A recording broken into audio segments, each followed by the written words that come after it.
Good afternoon. It's 3 o'clock. I'm Joseph Bonanno live from the 104.5 The Zone Circuit Sports at the Bank Kentucky Down Studios. In Titans news today, multiple reports surrounding the Titans OC position state that Tennessee is expected to hire Brian Daboll if he does not get hired for the Las Vegas Raiders head coach job. Multiple reports say that Daboll is currently in Nashville as the Titans await the decision from Las Vegas.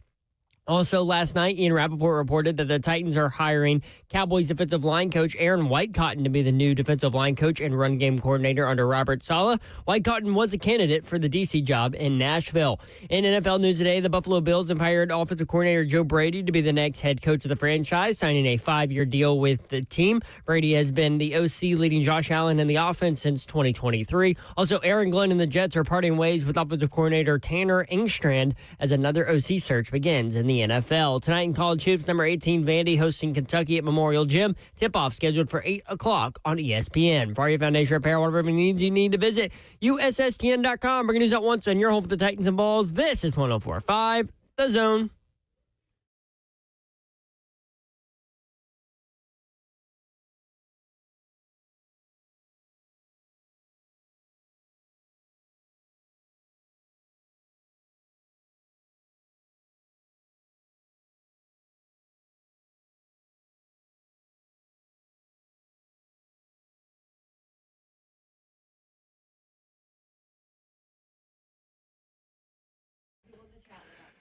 Three HL 104.5 The Zone Tuesday edition. Hope you're having a great day. Brett Doherty with you on a beautiful day in the Music City. Trying to get this place melted, man. I thought Slay's really hot takes yesterday would melt the ice. He got moonshine going with some motivation for Tennessee basketball about playing tougher and not allowing people to just walk down the lead in your own building and all those things. And we were trying to melt some stuff. You had to deal with some stuff yesterday. Don Davenport is here. What up? Hey. Let's go. So glad to have you back, Babsy. I know your neighborhood when it's especially ice, there's no you have two major hills along with some curves that it's the one hill getting into the neighborhood that you're just screwed. Oh, I was thinking about the one at the stop sign where you turn to go to your house. That's the one I'm talking about. Oh, yeah. That's the big one. Yeah. Like you can get by if you get enough speed, you can get into the neighborhood, but then it's that hill that gets you every time. That's probably not a great thing to hear. Nope. As long as you have enough speed. Right. A lot of y'all still dealing with power. Last I heard, it was about 100,000 NES customers still without power. And if you consider the fact that they have 470,000 customers, that's still about 25%. Yes. And I know that those guys are working really hard and really long hours, and that's a tough mental grind, too, when you're dealing with electricity and trees that have fallen on lines and all those things, and just a crazy situation. For sunshine the last 2 days. Yeah, even yesterday when it got up to 20, the sun was melting things. Thank goodness. So, yeah, hopefully we can get some relief here. We got some listeners in the chat. They got power back. That's awesome. DHB.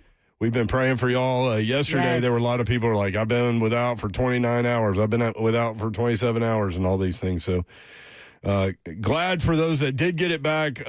Praying for those that don't have it. I know Jim Wyatt's coming up at 4 o'clock, and they lost power, and he didn't really have a plan as to where to go the first night, so they just stayed in the house, and he said it was miserable. He said, I'm not complaining about it because I know what everybody else is going through. Yeah. But he was able to stay with his son last night, so that worked out well, and then I think he got power back today. So Jim White will hop on at 4. We'll probably keep it pretty generalized with him because he hasn't really been searching for news information the last couple of days. But so he's been searching for survival. Yep. Let me backtrack. Ron Slay at 3:20. He is in Bristol, Connecticut, where they have about 20 inches of snow. Actually, what do they have? I think it might be more than that. He said that they at ESPN they're saying that this is the biggest snowstorm they've had in 30 years. So, which is crazy. So Slay left this and went up to that, and now he's coming back to this. He'll be in Charlotte tomorrow. I don't know how that guy keeps up with it. Did he ever hire a personal assistant? I know Zeph was talking to him about that job. No. You do a great job of organizing our Super Bowl stuff. I'll tell you that. We've already got a lot of guests booked and some potentially really cool names in addition. So we'll be working on that. We'll be broadcasting live from San Francisco Radio Row next Wednesday, Thursday, Friday. Tons of special guests. Radio Row coverage for us is sponsored by Circus Sports and Ferguson. For more information on this event, to hear all of the interviews on demand, I don't like to call them interviews, conversations, visit 1045thezone.com. Zeph, you good? Yeah, I'm good. Glad to be here. Murfreesboro good. You live next to the interstate, so that makes I take 2 main roads and I'm on the interstate. Yeah. And those things That were helps. cleared almost instantly. So I can't see you. Turn the light on in there, Zeph. sorry. It's like a ghost in there. I Sorry, had we've been to, dealing with some technical difficulties, so everybody's been running around with their. We do need to mention Yeah. that if you're barely hearing us, you can download the 1045 The Zone app and listen clearly that way, or you can go to YouTube, Facebook Live, Twitter, and Twitch. Twitch, please. Yep, and watch the show live there. 3HL is powered by Spring Hill Heating and Cooling, SpringHillAC.com. Do we have Daboll hired yet, Zeph?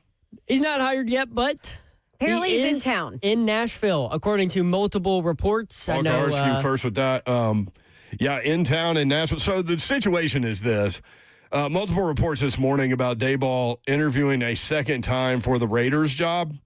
The thought was if he didn't get the Bills job, which he didn't, Joe Brady got that job, would be that Daboll would be the Tennessee Titans offensive coordinator. But he's had 2 interviews with the Raiders. They have not named a coach, and so that's where the story lies. If he doesn't get that job, he will be the Titans offensive coordinator and reportedly, again, according to PK, in Nashville. I just said that. So there are a lot of elements to this story. By the way, Mariani yesterday, thankful to him for coming in and that he lives close and was able to get here. Yes, and was able to get here. Thank you, Mariani.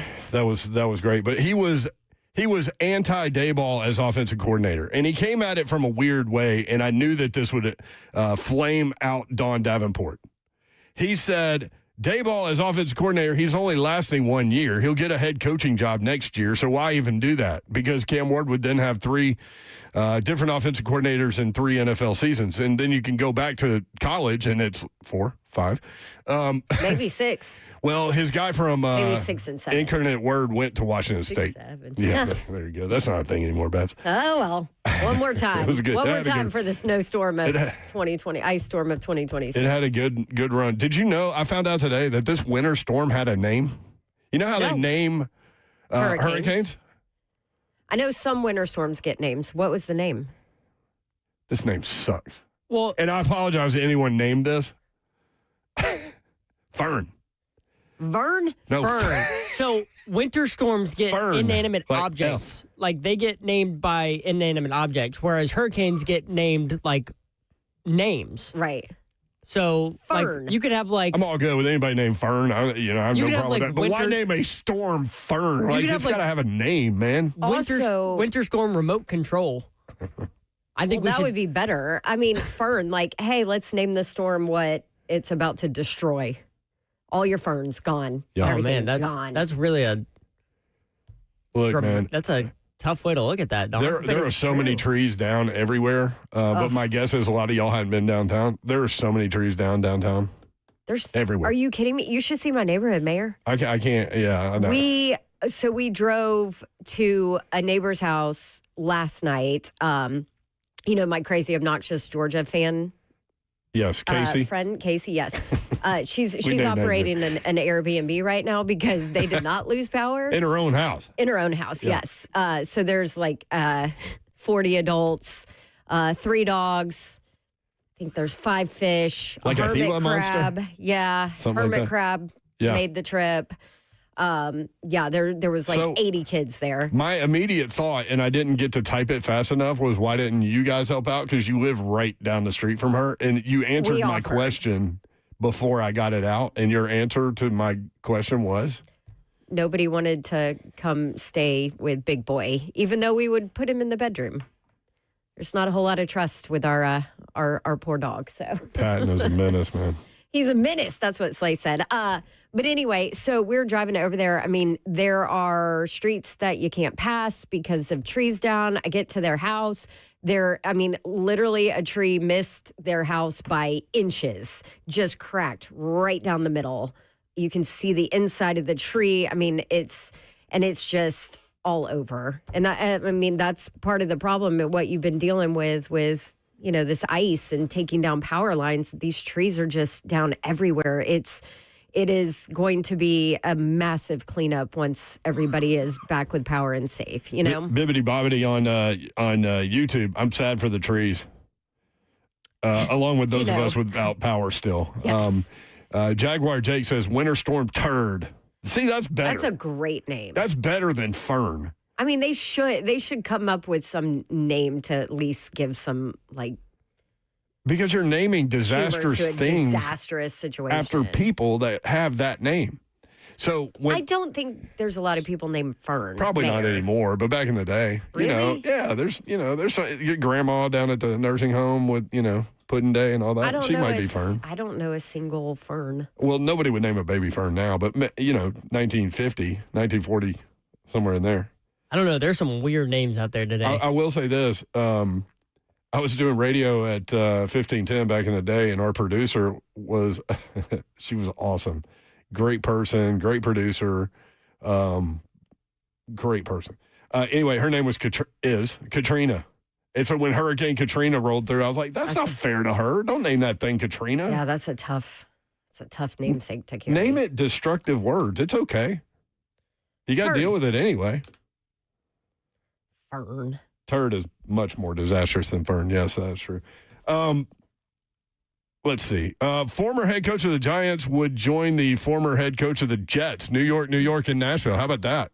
Plus, the whole staff like New York today. is going to be follically challenged, apparently.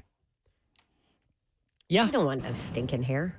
Yeah, who needs hair? Who needs Gets hair? in the way of It's conditioning and coaching. That's right. Drawing up plays. You don't even see the hair anyways. It's under a helmet. Also, well, no. They're in not the under a helmet. summer, you don't want hair. It's so hot here.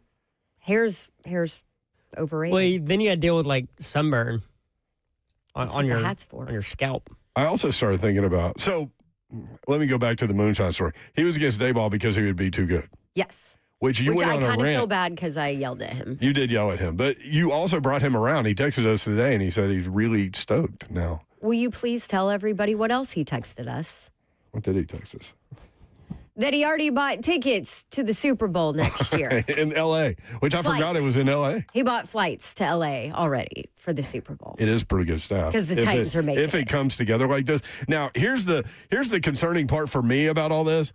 All these stories started happening, and the story was if he doesn't get the Raiders head coaching job. And then everybody was retweeting it and going, Daboll to the Titans is a great fit. I can't wait to see it and all this stuff. And I'm like, it's not done. It's not done. Well, maybe it is. I don't know. But the way Rossini put it out made it sound like it was done. Yeah. But then it was like a little subtweet of, that's only if he doesn't get the Raiders head job. She tweeted it out twice. The first one made it seem like it was done deal. And then she quote tweeted it a couple minutes later. It was like, oh, by the way, this is if he doesn't get hired by the Raiders. Yeah. It's like, and then you have all these Titans fans messaging. I know Buck was on air when that broke, just jumping in the chat saying, hey, no, the Athletic said it's already done. The Athletic said it's already done. It's like, the Athletic also said that it's not already done a couple tweets later. So it's funny how, I think as time goes by, we're more likely to just kind of blow through something instead of reading every word. So the front part of the tweet was he's going to be Titans offensive coordinator. That's why you said it was confusing.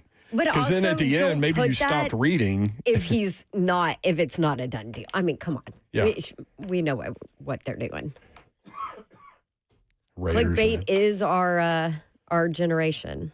From Peter Schrager, quick note on Daboll. He and Saleh have a relationship, but he was also on the 2012 staff with Mike Borgonzi. Daboll has let it be known since the hiring cycle began just how much he was a fan of Cam Ward. We knew that last year during the draft process. As a matter of fact, they almost tried to trade up to get him. So there you go. Those are some of the headlines that are out there right now. When we come back, we'll check in with Ron Slay up in Bristol, Connecticut. Vandy, Kentucky, going at it tonight at Memorial Gym. Vandy, a 6.5-point favorite over Kentucky. When's the last time that happened? We'll be right back. 3HL 104.5 The Zone.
3HL 104.5, The Zone. Britt Doherty, Don Davenport in studio on the world-famous Music Row. Again, signal issues. If you're trying to listen through static, you can listen clearly by downloading the 104.5 The Zone app or watching live on YouTube, Facebook Live, Twitter, and Twitch. Twitch, please.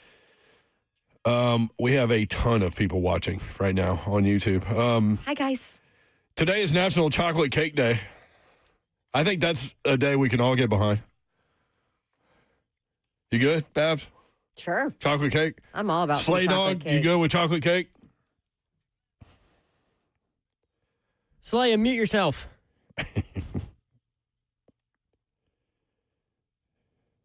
What about now? Oh, there you are. I mean, you'd think we know this by now, right? Yeah. Yeah, I got a lot going on, man. I know. I asked a question earlier. Have you hired a personal assistant yet, Slay?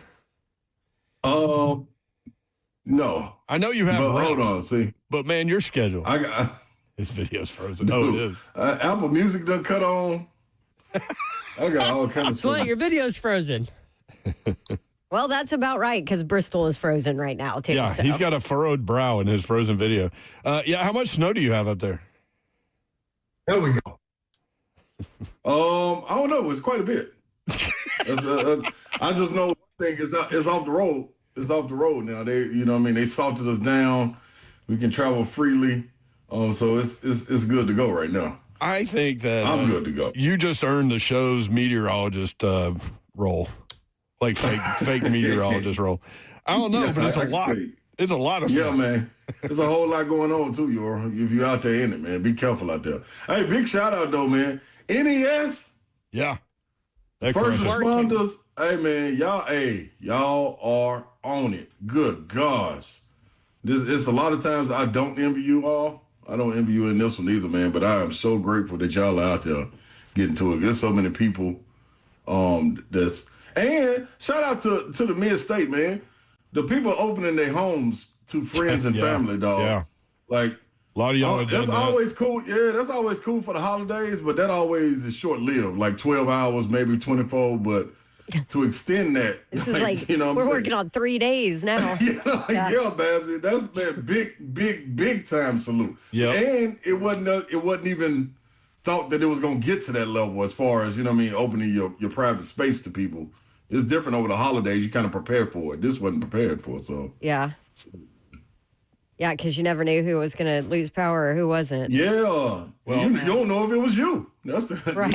It might have been you. So. I mean, everybody's neighborhood's different too, but shout out also to the restaurants that were able to open and with limited staff and all of those servers and bartenders that were getting overrun. And I saw a lot of people that were patient with that situation, and that's pretty cool too.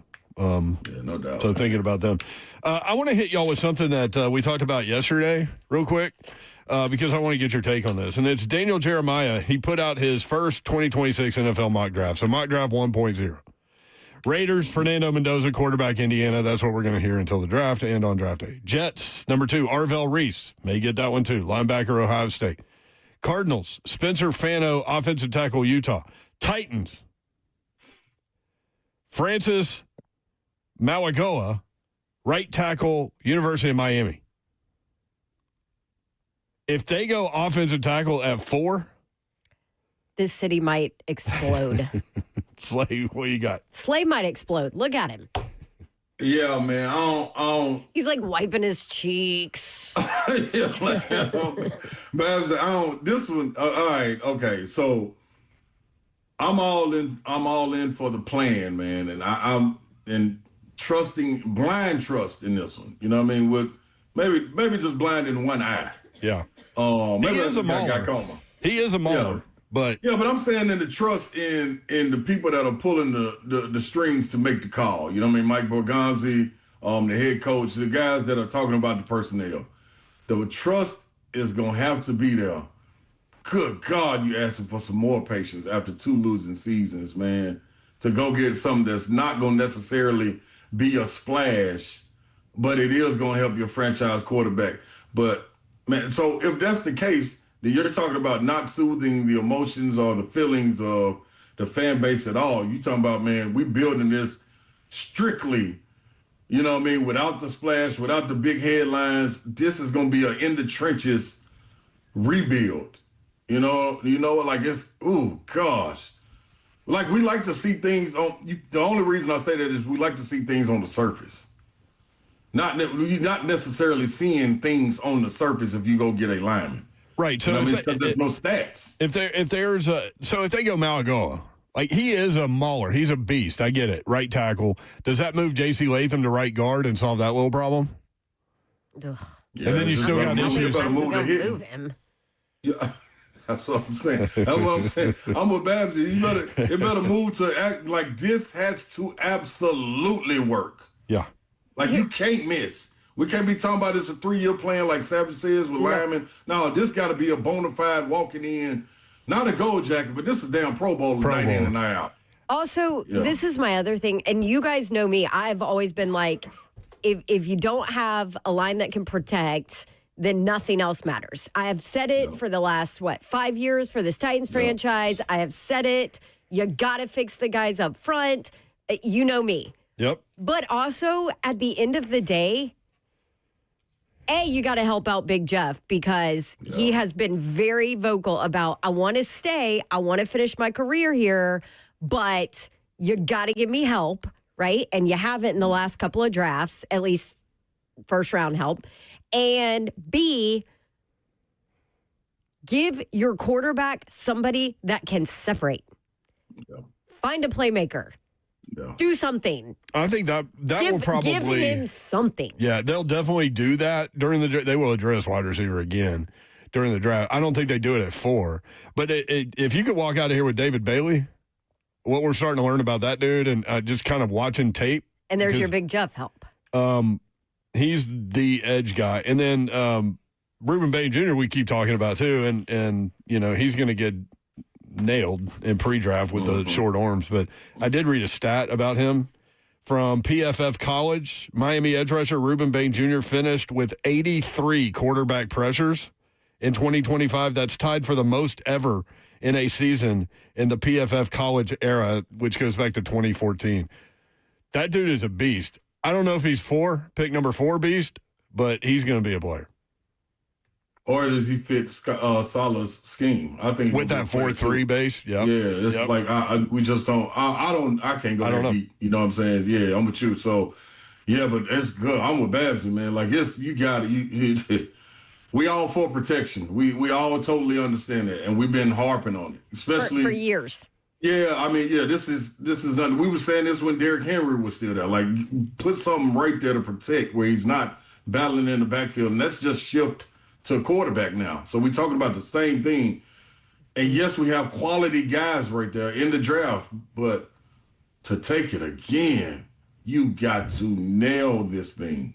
Nail it. I think you brought up an interesting point that will be discussed a lot is the transition from 3-4 to 4-3, which I get most people run, nickel package anyway, and I understand all that. But there are differences in his system, which we've talked to multiple people about that. Zeph found, was it you or Babs? Don sent it. Oh, Babs found this from Quinnen Williams, who is an incredible defensive tackle. Yep. And he played for Salah in New York with the Jets. He also played with Aaron Whitecotton in Dallas. And he talks about his particular position and the difference in responsibility from 4-3 to 3-4. This is really interesting. Can you think back to early in your time with Whitecotton in New York, where was there one thing that was said or one thing that was done to your game that kind of helped flip the light switch on, or you really saw improvements after a certain thing that he taught you? I think everything, man. I was a 3-4 guy. I was a read type guy who came from Bama. It was all read. When I first got in the league up on the Gason, Greg Williams, all of them was all read front 3-4. So when Whitecotton came in and Coach Solomon came, it was all attack 4-3. So I kind of unleashed all my athletic ability and just helped me out through my game, and essentially the reason I'm who I am today. So, does this room remind you a little bit of being back at Alabama, where you have a lot of that kind of talent that feeds off each other? Oh, it definitely does. It definitely does, man. You got so many guys who do so many great things, and then a lot of guys who do things differently, man. A lot of guys who got superpowers who go out there and put it on Front Street. So it's definitely a great room, a great talented room at that, and it's super fun to be a part of. So Aaron Whitecotton is the new run game coordinator, defensive line coach. What you got? Offensive coordinator, Slay. Is this it? Slay, are you ready for some breaking news? From Jordan Schultz, the Tennessee Titans have received a commitment from Brian Daboll to become their next offensive coordinator, according to multiple sources. He is currently in Nashville to sign his contract. He had a strong affinity for quarterback Cam Ward, and now the two will officially be paired together in Tennessee. How about that? So let's put this into perspective. Look at Slay. The Titans go from Nick Holtz Let's go. to Brian Daboll. Think about that for a second. Nothing against Nick. Great dude, whatever. I'm just saying, like, in terms of where they are in their careers, you go from Nick Holtz to Brian Daboll at offensive coordinator, Cam Ward. Better be clapping right now. Hell yeah, let's go. You want to know how I feel? You're on Yes. How you feel, Slay?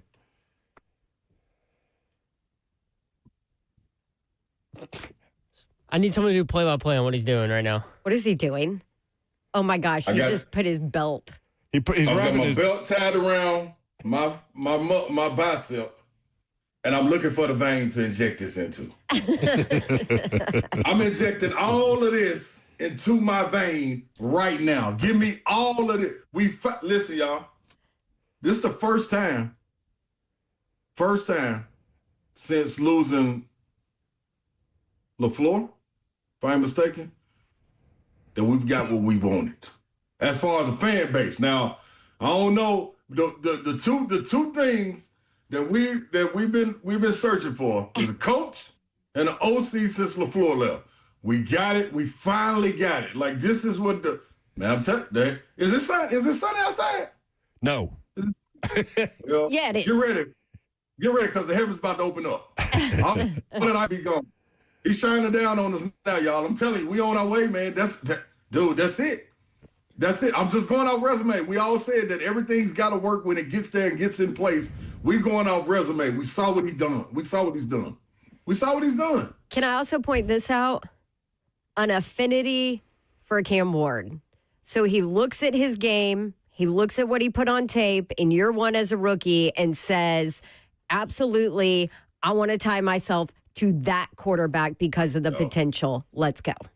That's huge. Well, and for Daboll to get a head coaching job in the next cycle, they need to have success. Yep. It's not like you can come off a 3-13 team and just start throwing your name out there. Mm-hmm. So come on with it. He definitely sees. I like that point, Babs. He definitely sees something. There. So again, Jordan Schultz, Yes, Brian sir. Daboll has agreed to become the Tennessee Titans offensive coordinator. Ann Hirsch writes, Titans went from Todd Downing, Tim Kelly, Nick Holtz to Brian Daboll. Oh, gosh. To your point. One of these is not like the others. Now, we've been screaming it. We don't want to hear no friends. We don't want to hear none of that. Bring in somebody that can do the job. That's And it. what's so big about this hire is with Robert Saleh being the defensive play caller, you This need is a head Daboll's team. You need a offense. you need a head coach on the offensive side of the ball, and you have a guy who not only has head coaching experience but has really good offensive coaching experience, developing a young star quarterback in the league in Josh Allen. That's so big for Cam Ward and this team. He's What worked did with we so many say- different offensive systems. Stoney Keeley did a great job of running through that, too. And what did we say prior to this head coaching hire? But at least here on this show, we need an experienced head coach because there's a lot of work that has to be done with this roster, within this franchise, with setting a culture, all of that, right? So experienced head coach. If it's a defensive-minded guy, which it is, then the OC hire matters a ton. And there was a very limited list, I feel like, where Titans fans were okay as an OC hire. And this is certainly one of the ones that was at the top of the list where Titans fans are like, okay, great. Defensive-minded head coach, Saleh, take care of this defense, run this franchise, set the culture, and let your OC deal with Cam and run this offense. And Borgonzi's having success, man. That draft class last year, getting all this done. By the Somebody way, said, God, they haven't done anything yet. True. Exactly. yeah. Exactly. Would you That's rather, very true. would you rather have Yeah, Nick and Holtz to or that- Brian Daboll? But That's still. what I'm finna say.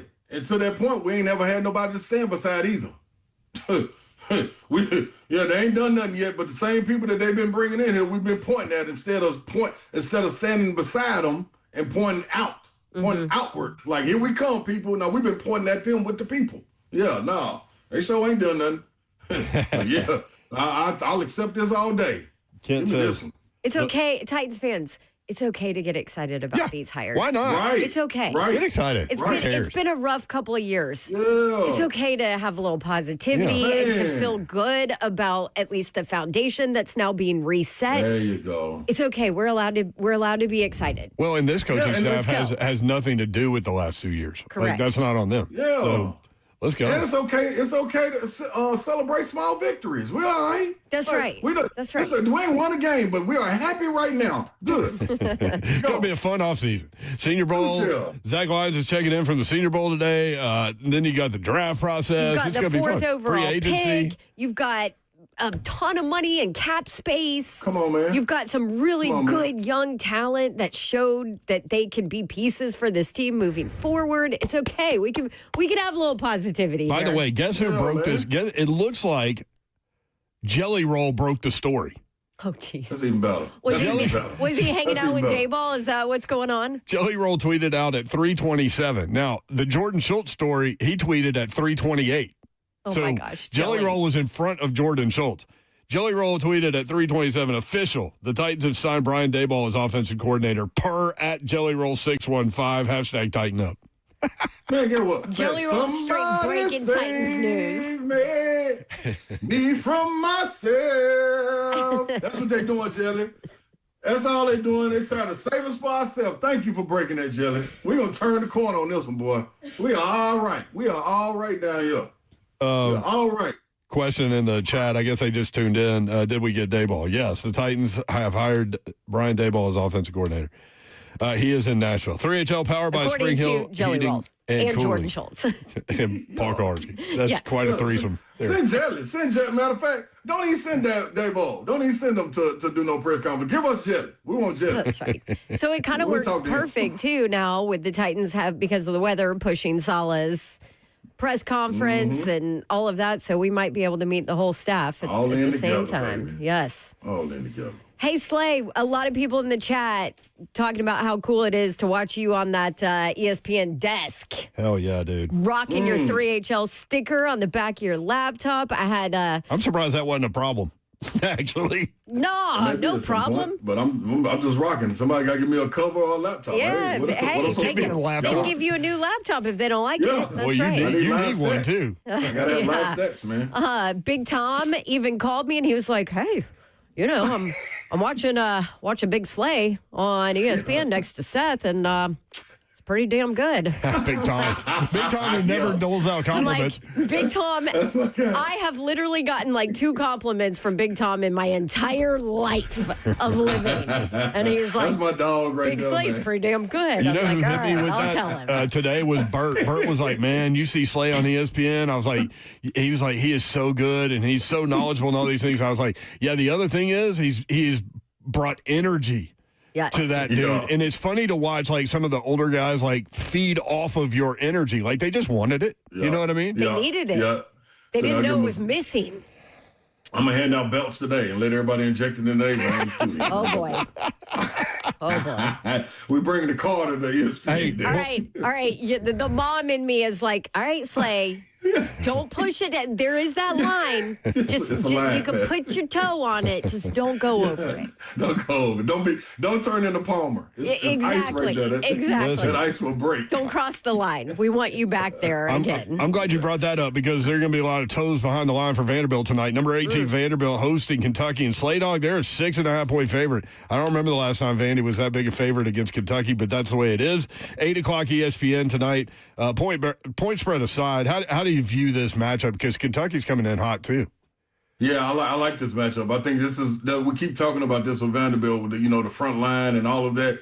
Malachi Moreno's been playing great for Kentucky as far as giving them a front line presence. Garrison coming off the bench, but it's been about Moreno, and that's one person. So it's different than having a 4-man rotation at the 4 and the 5. They play kind of to where guys like Okiriki for Vanderbilt and Big McLaughlin can have an opportunity to match up versus these guys, whether it be length and weight, holding your own down there and trying to see what you can do. And they did a good job in Mississippi State as far as imposing their will. I think they do the same thing at Vanderbilt. I got Vanderbilt beating Kentucky. Now that spread is a lot, but I do think them turning the ball over and not having a point guard when you got a guy like Tanner and Duke Miles who lives off steals. I think these two guys can be vicious up front for Vanderbilt and get them out in the open space. And Tyler Nichols shooting the three. I think it was a wake up call. Those 3 losses. And this happened to be a perfect storm, them going against Kentucky, and they match up great because it's guards on guards, and this is. Real quick, what do you think about Tennessee at Georgia tomorrow night? Oh, I like that. I like that matchup. I think it's going to be difficult. You got a big guy in Surreal who can be for Defensive Player of the Year for Mike White in Georgia, and he's got guards throughout. Smurf Millender, you got Jeremiah Wilkinson, you got Blue Kane, you got Tamika Catchings' nephew, Cannon Catchings coming off and starting. You got a lot of guys, Jake Wilkins, Dominique's son. Like, they got a plethora of guys that can go out there and get their pace up and down, and they're a highlight film. They were leading the country in dunks. I think before, so may have challenged them in it, but that's saying something. That's getting high efficient shots, and that's also saying you getting out on the break and sharing the sugar also. So it's gonna be fun to go down there, man, and try to get a victory. They got to be able to carry over what they did in Alabama to this game in Georgia, and the sign of a good team that's vying for a championship in the conference, NCAA, whatever it is a team that doesn't have to light the fire on themselves. You don't need guys, OGs or coaches or mamas or daddies or brothers coming out saying, man, you got to play this way, calling people out. That's not the sign of a good team. You ought to be able to light the fire yourself. If they can do that, Gillespie, Nate Mint, get the big fellas, Felix Okpara, and them to keep coming with it, I think they'll be just fine down there. You can check Slay out on ESPN tonight, the 2 games, Arkansas at Oklahoma, 6 o'clock on ESPN, and Kentucky at number 18 Vanderbilt. 8 o'clock ESPN, and Slay will be all over it. Thank you, brother. Appreciate it. Glad you were here for the Daboll announcement. That's cool. Yeah. Man, that was beautiful, man. I'm high Injecting it in right your now. veins. Yeah, I'm high. I'm high on Daboll right now. See you, Slay. Appreciate you, man. Love y'all. All right, your reaction, Brian Daboll to the Titans as offensive coordinator, 615-737-1045.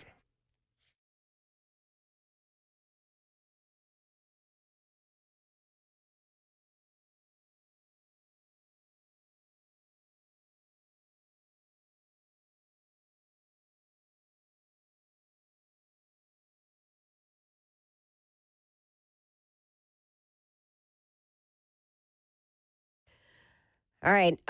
Once you get power back, maybe you realize you need new windows and doors in your home to keep that cold weather air out. Maybe your windows and doors are failing you. It's okay. Call Pella Windows and Doors of Nashville once you get back settled, and they can help you out. When it's time to upgrade those things in your home, go ahead and choose Pella Windows and Doors of Nashville. That's what we did in our rental property in our house, and you might be surprised to learn how affordable replacement windows are from Pella. Affordable and the best quality out there, that's for sure. Pella voted number 1 by Nashville homeowners as the leading window brand in Nashville. And they let me give you a Dawn deal every single month for the month of January. Just a couple days left for this one. Payments as low as $99 a month and 50% off Pella certified labor. That is the Dawn deal for January. Schedule your free consultation easily online. Check out the Dawn deal. You can do it at PellaNashville.com. We all have gifting opportunities throughout the course of the year. You need a jeweler in your life, Brentwood Jewelry, and not just a jeweler with great product. They have that, a wide selection for sure. But the Amamali family are great, great people, and you'll get to know them. They'll get to know you, and they'll be able to help you with all of these gifting opportunities real fast with Brentwood Jewelry in the heart of Brentwood, just off Franklin Road. BrentwoodJewelry.com is the website. For more than 50 years, Brentwood Jewelry has been proudly serving the Brentwood community with exceptional style and exceptional deals every day. As a family-owned and operated business spanning 3 generations, they are deeply rooted within the community. From Salem Service and Special Forces to his son serving as local firefighters, the Amamali family dedicated to giving back. Shop local, support local, shop Brentwood Jewelry. Maybe you're thinking about popping the question. Valentine's Day is coming up. Good time for that. Let them help you take stress out of selecting the perfect engagement ring. They can help you find a beautiful ring in your ideal budget. Browse their incredible selection of one-of-a-kind rings or talk with their custom design specialist to create a stunning ring as remarkable as your loved one. Watches, if you haven't heard, Nashville's premier timepiece dealer, Brentwood Jewelry. You can find anything you're looking for there. They have all of the brands, including pre-owned Rolexes, both vintage and current models. Check them out, BrentwoodJewelry.com. 7012 Church Street in the heart of Brentwood, just off Franklin Road. Exceptional style, exceptional deals every day for more than 50 years. Visit BrentwoodJewelry.com. What's happening, y'all? Big Slay coming to ya. And you know I got to talk about We Grow Hair, man, when they've been able to deliver like they have, not only for me, but for people all over the good state of Tennessee, man. You can get a full and thicker head of hair right now. All you got to do is reach out and hit them and say 615-376-6010. Don't say that. Call that. How about that? 615-376-6010. We Grow Hair right here in Nashville for almost 30 years. Proven solutions that work. No one else in Tennessee has the Artist Robotic FUE procedure, and We Grow Hair's high-density hair transplants that give you 2 times more hair in one procedure. So, backed by the only company I trust to help you thinning hair, that's We Grow Hair. Call them right now, 615-376-6010. This year, look and feel better about yourself and restore your hair. Go to WeGrowHair.com. Call them, 615-376-6010 for your free consultation right now.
HL 104.5 The Zone. Did Jelly Roll break the story?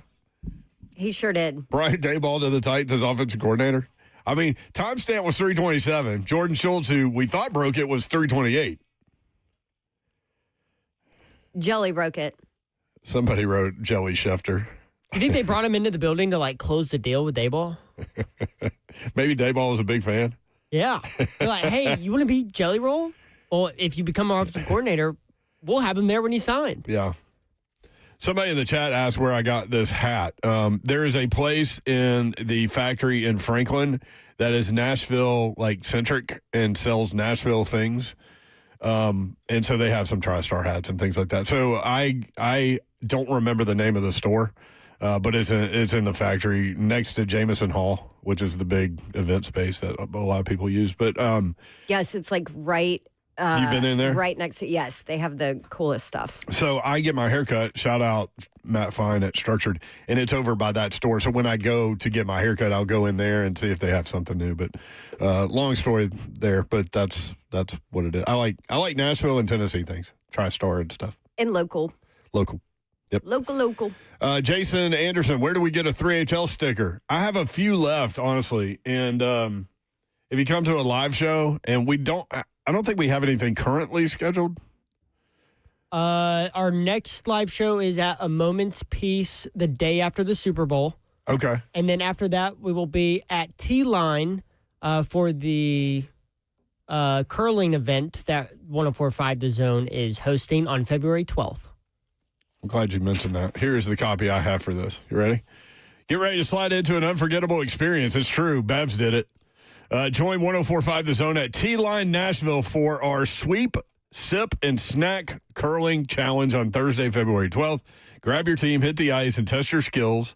Whether you're a seasoned curler or a first-time sweeper wanting to try the sport, purchase a ticket for discounted ice time that gives you a 30-minute curling session and an appetizer for only $25. This is going to be fun, y'all. Mark that down on your calendar, February 12th. Even if you don't want to do it, it's fun to watch people doing it. It was fun for me to watch Babs and see if she was going to, fall into the pool again. This event promises laughter, camaraderie, and plenty of photo-worthy moments. To get tickets, for more information, 1045thezone.com. So we're broadcasting live from that. Zeph's on the phone. Yes, we are. Okay, good. Good. Quick Super Bowl note from Dante Koplowitz Fleming. Sam Darnold was the third overall pick in 2018 and is 28 years old. Drake May was the third overall pick in 2024 and is 23 years old. So this will be the first Super Bowl in NFL history with two starting quarterbacks that were both top 5 picks and both under the age of 30. Wow. I love little nuggets like that. Y'all know me. All right, 615-737-1045. Future baby. Brian Daboll hired as offensive coordinator of the Tennessee Titans. They go from Nick Holtz to Brian Daboll, who was there to help develop Josh Allen, for example. Larissa in Nashville. Larissa, what's up? Hello, beautiful people. I called earlier, and I basically kind of mentioned, I said, look, this is not The Bachelor or The Bachelorette when I called cover 2. Because I was like, make a decision already. What are you going to do? But I love the fact that he did make the choice. And I would have to say that, let's get it. I am looking forward to the press conference that Coach Saleh is going to have on Thursday. I mean, this is going to be an exciting season. And if you are not excited about this, then I don't know what you check your pulse. All I can say, I'm glad he made a choice. So with that said, well, actually a little pivot on this, folks. I'm a first responder. Please stop walking under these trees that have ice on them. Yes. Please, for the love of everything good and gracious. Because even one little branch can clunk your head, and then you end up in the ER. So please stop doing that. I know it's a pretty picture, but please stop doing it. But, Titan fans, get it up, babies. It's on. Love it, Larissa. She's always so positive. Thank you for the job you do. No, but sure. she has her moments she'll call you out now. But she can move on, and this is the question I have for Titans fans: can you move on from all the negativity and losing and what you felt in your soul for the last 2 years? Can you just break free from that and be move okay forward with the positivity? Yeah.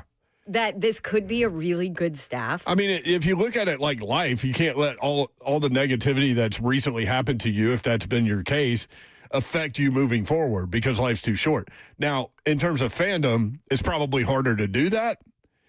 And I get it if people are, wait and see and skeptical and all this stuff. But which is totally fine. Man, when they're putting together this staff, I mean, Aaron Whitecotton is a great defensive mind. He comes in as the new run game coordinator, defensive line coach, which is a promotion. Whitecotton had multiple defensive coordinator interviews this cycle, and his unit was top 5 in quarterback hits last season. Robert Saleh secures a big-time coach for their defensive front. That for me in Rappaport this morning.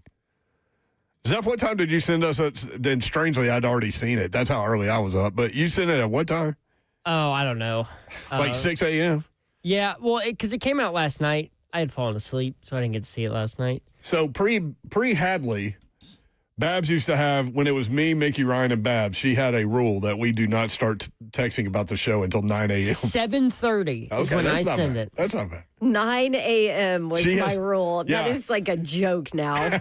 She has rescinded that. I'm not following that. If I see something, I'm going to send it. Imagine, I mean, that's what having a kid does to you. Now I send you guys stuff at 7 a.m. Yeah. That is true. 615-737-1045. Sean in Flint, Michigan. Sean, what up? What's going on now? Hey, you got any winter weather up there?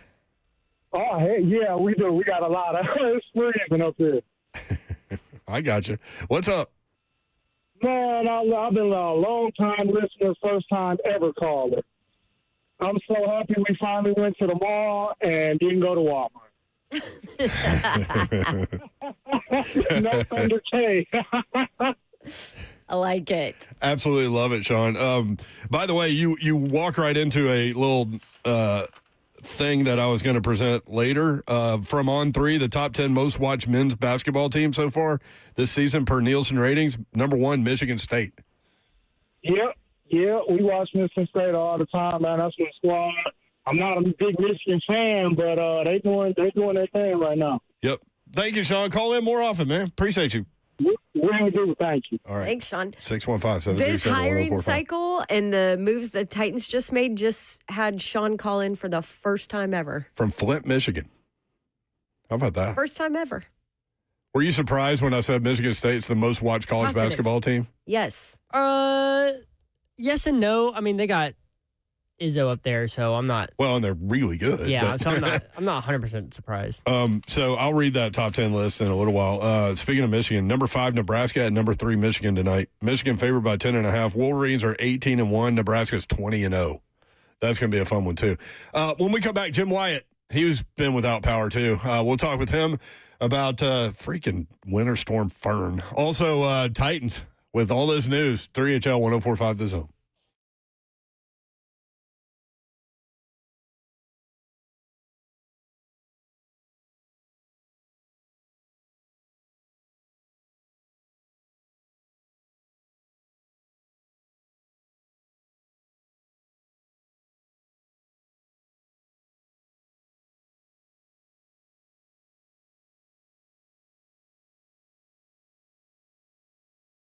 What's happening, y'all? Big Slay coming to you. And fellas and ladies, get real about your health. It's that time of the year. You don't need to be waiting and stretching it on out and say, I'm going to start next week. No, you need to go to Synergix and Low T Center right now. And for a limited time, the men's TRT test is free. So take advantage. Women, we ain't forgot about you. Women's hormone test, normally $2.99, now $99. And the weight loss consultation, that's free. Walk in, book an appointment, getmyhealthfix.com, and I promise you, you better believe it, they will come through for you. Fellas, when that T level is getting a little low, probably below 300, you need to get on it. Get on the TRT, the testosterone replacement therapy at Synergix and Low T Center, and watch how great you'll be feeling. It won't be just for you. It'll be for your spouse, too, I promise you. But that's a whole nother conversation. Understand that you got so many locations for you to go to. Go in there, get your free consultation right now. It's Synergix and Low T Center. Go to getmyhealthfix.com.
Good afternoon. It's 4:04. I'm Joseph Bonanno live from the 104.5 The Zone Circus Sports at the Mid-Kentucky Downs Studios. Breaking news for the Tennessee Titans today.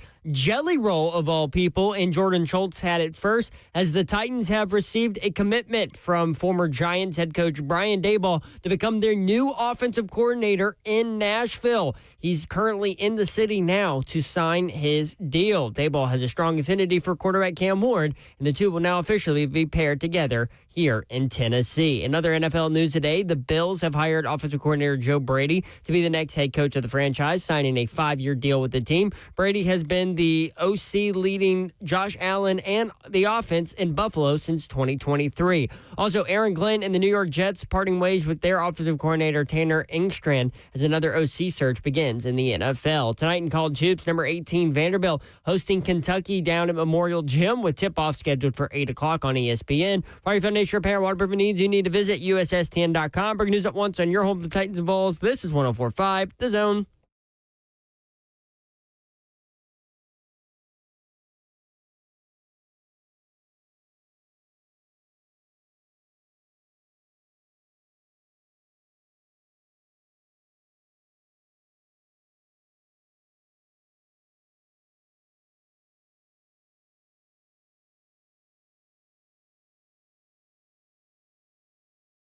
Three HL 104.5 The Zone. Britt Doherty with you on a beautiful day in the Music City. I say that every day.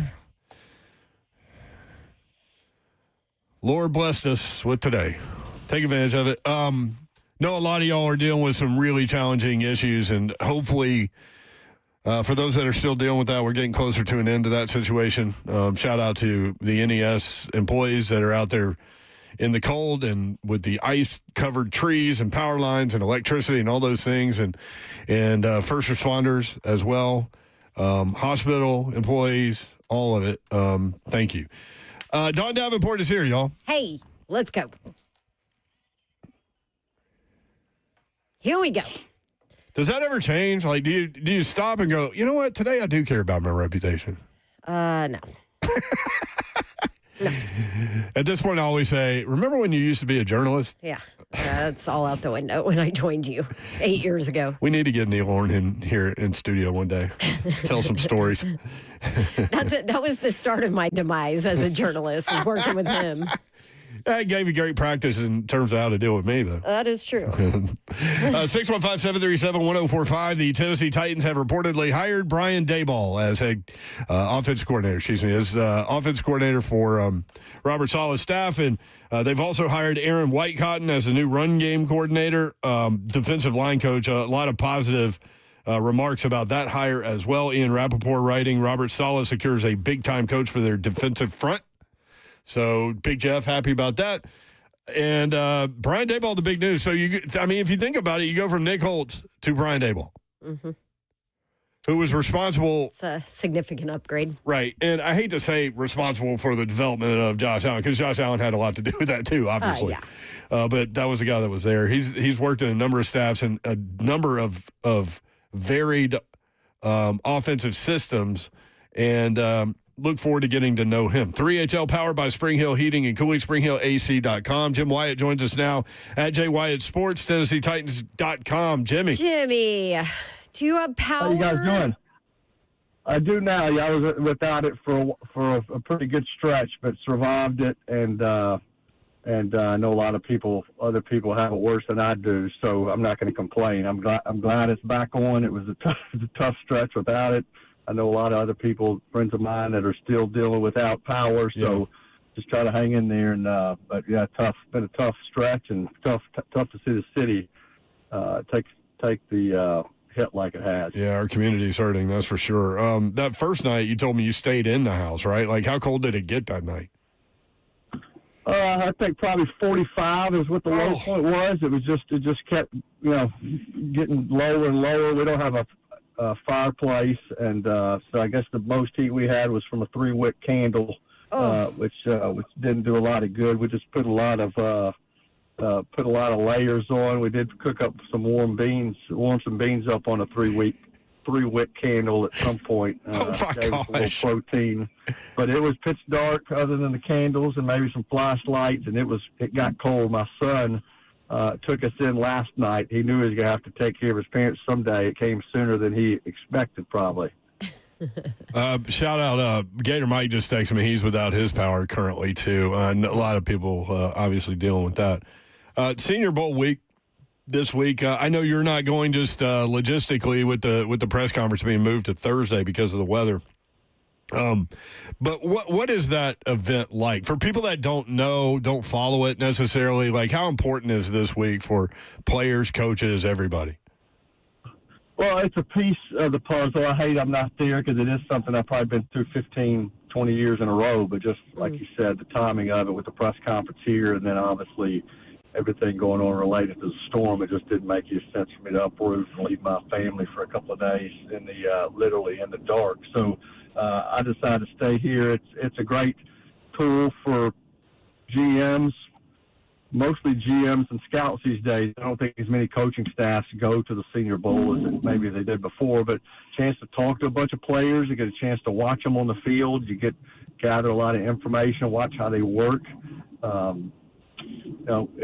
It's a part of it. And, the East-West Shrine Bowl, which I did go to last year, those practices are a part of it. You'll see a lot more at the Combine, and you'll have pro days. And so it'll be a big week in Mobile. I know a good bit of the Titan staff's going down there for at least a couple of days before this press conference on Thursday. Will Borgonzi be able to go at all, or has he just turned that over? Sounds like he had. Yeah, sounds like he's going to be able to go down and then be back here for Thursday. Okay. But at least that's the last I heard. Okay. Can I ask you about this? I know this is not a big deal the way defenses are run now, but like when you go from a base 3-4 to a base 4-3, like solid runs, like positionally, what you're looking for in some of those edge guys might be a little bit different. But what are the differences there, and is it a big deal at all? Yeah, I mean, I think, from a personnel gathering standpoint, I think you have to, that's what's going to be going to Senior Bowl, too. It's going to be what's going on through the free agency is finding players who can fit a different scheme and different looks. Now, Titans have run multiple fronts and done different things, even when Denard Wilson was the coordinator. So, they'll have guys that can do it on the current roster and players that they've drafted who can adapt. I do wonder what it's going to look like from a inside linebacker standpoint, with Cedric Gray and Cody Barton and some of those other guys more than I do guys on the line. But a lot of that will certainly be hashed out along the way. Jim Wyatt, TennesseeTitans.com, at Jay Wyatt Sports. Obviously, it's a talking point for some people here, but I'm curious because you develop relationships on a more personal level sometimes. But I'm curious your take on the Super Bowl. Vrabes and former Titans players, glad for them or no? They're the Patriots. Yeah, no, I'm happy for them, and I don't have anything against any of those guys. Even Vrabel when he was here always treated me well, and Harold Landry or Jack Gibbons or Todd Downing. I mean.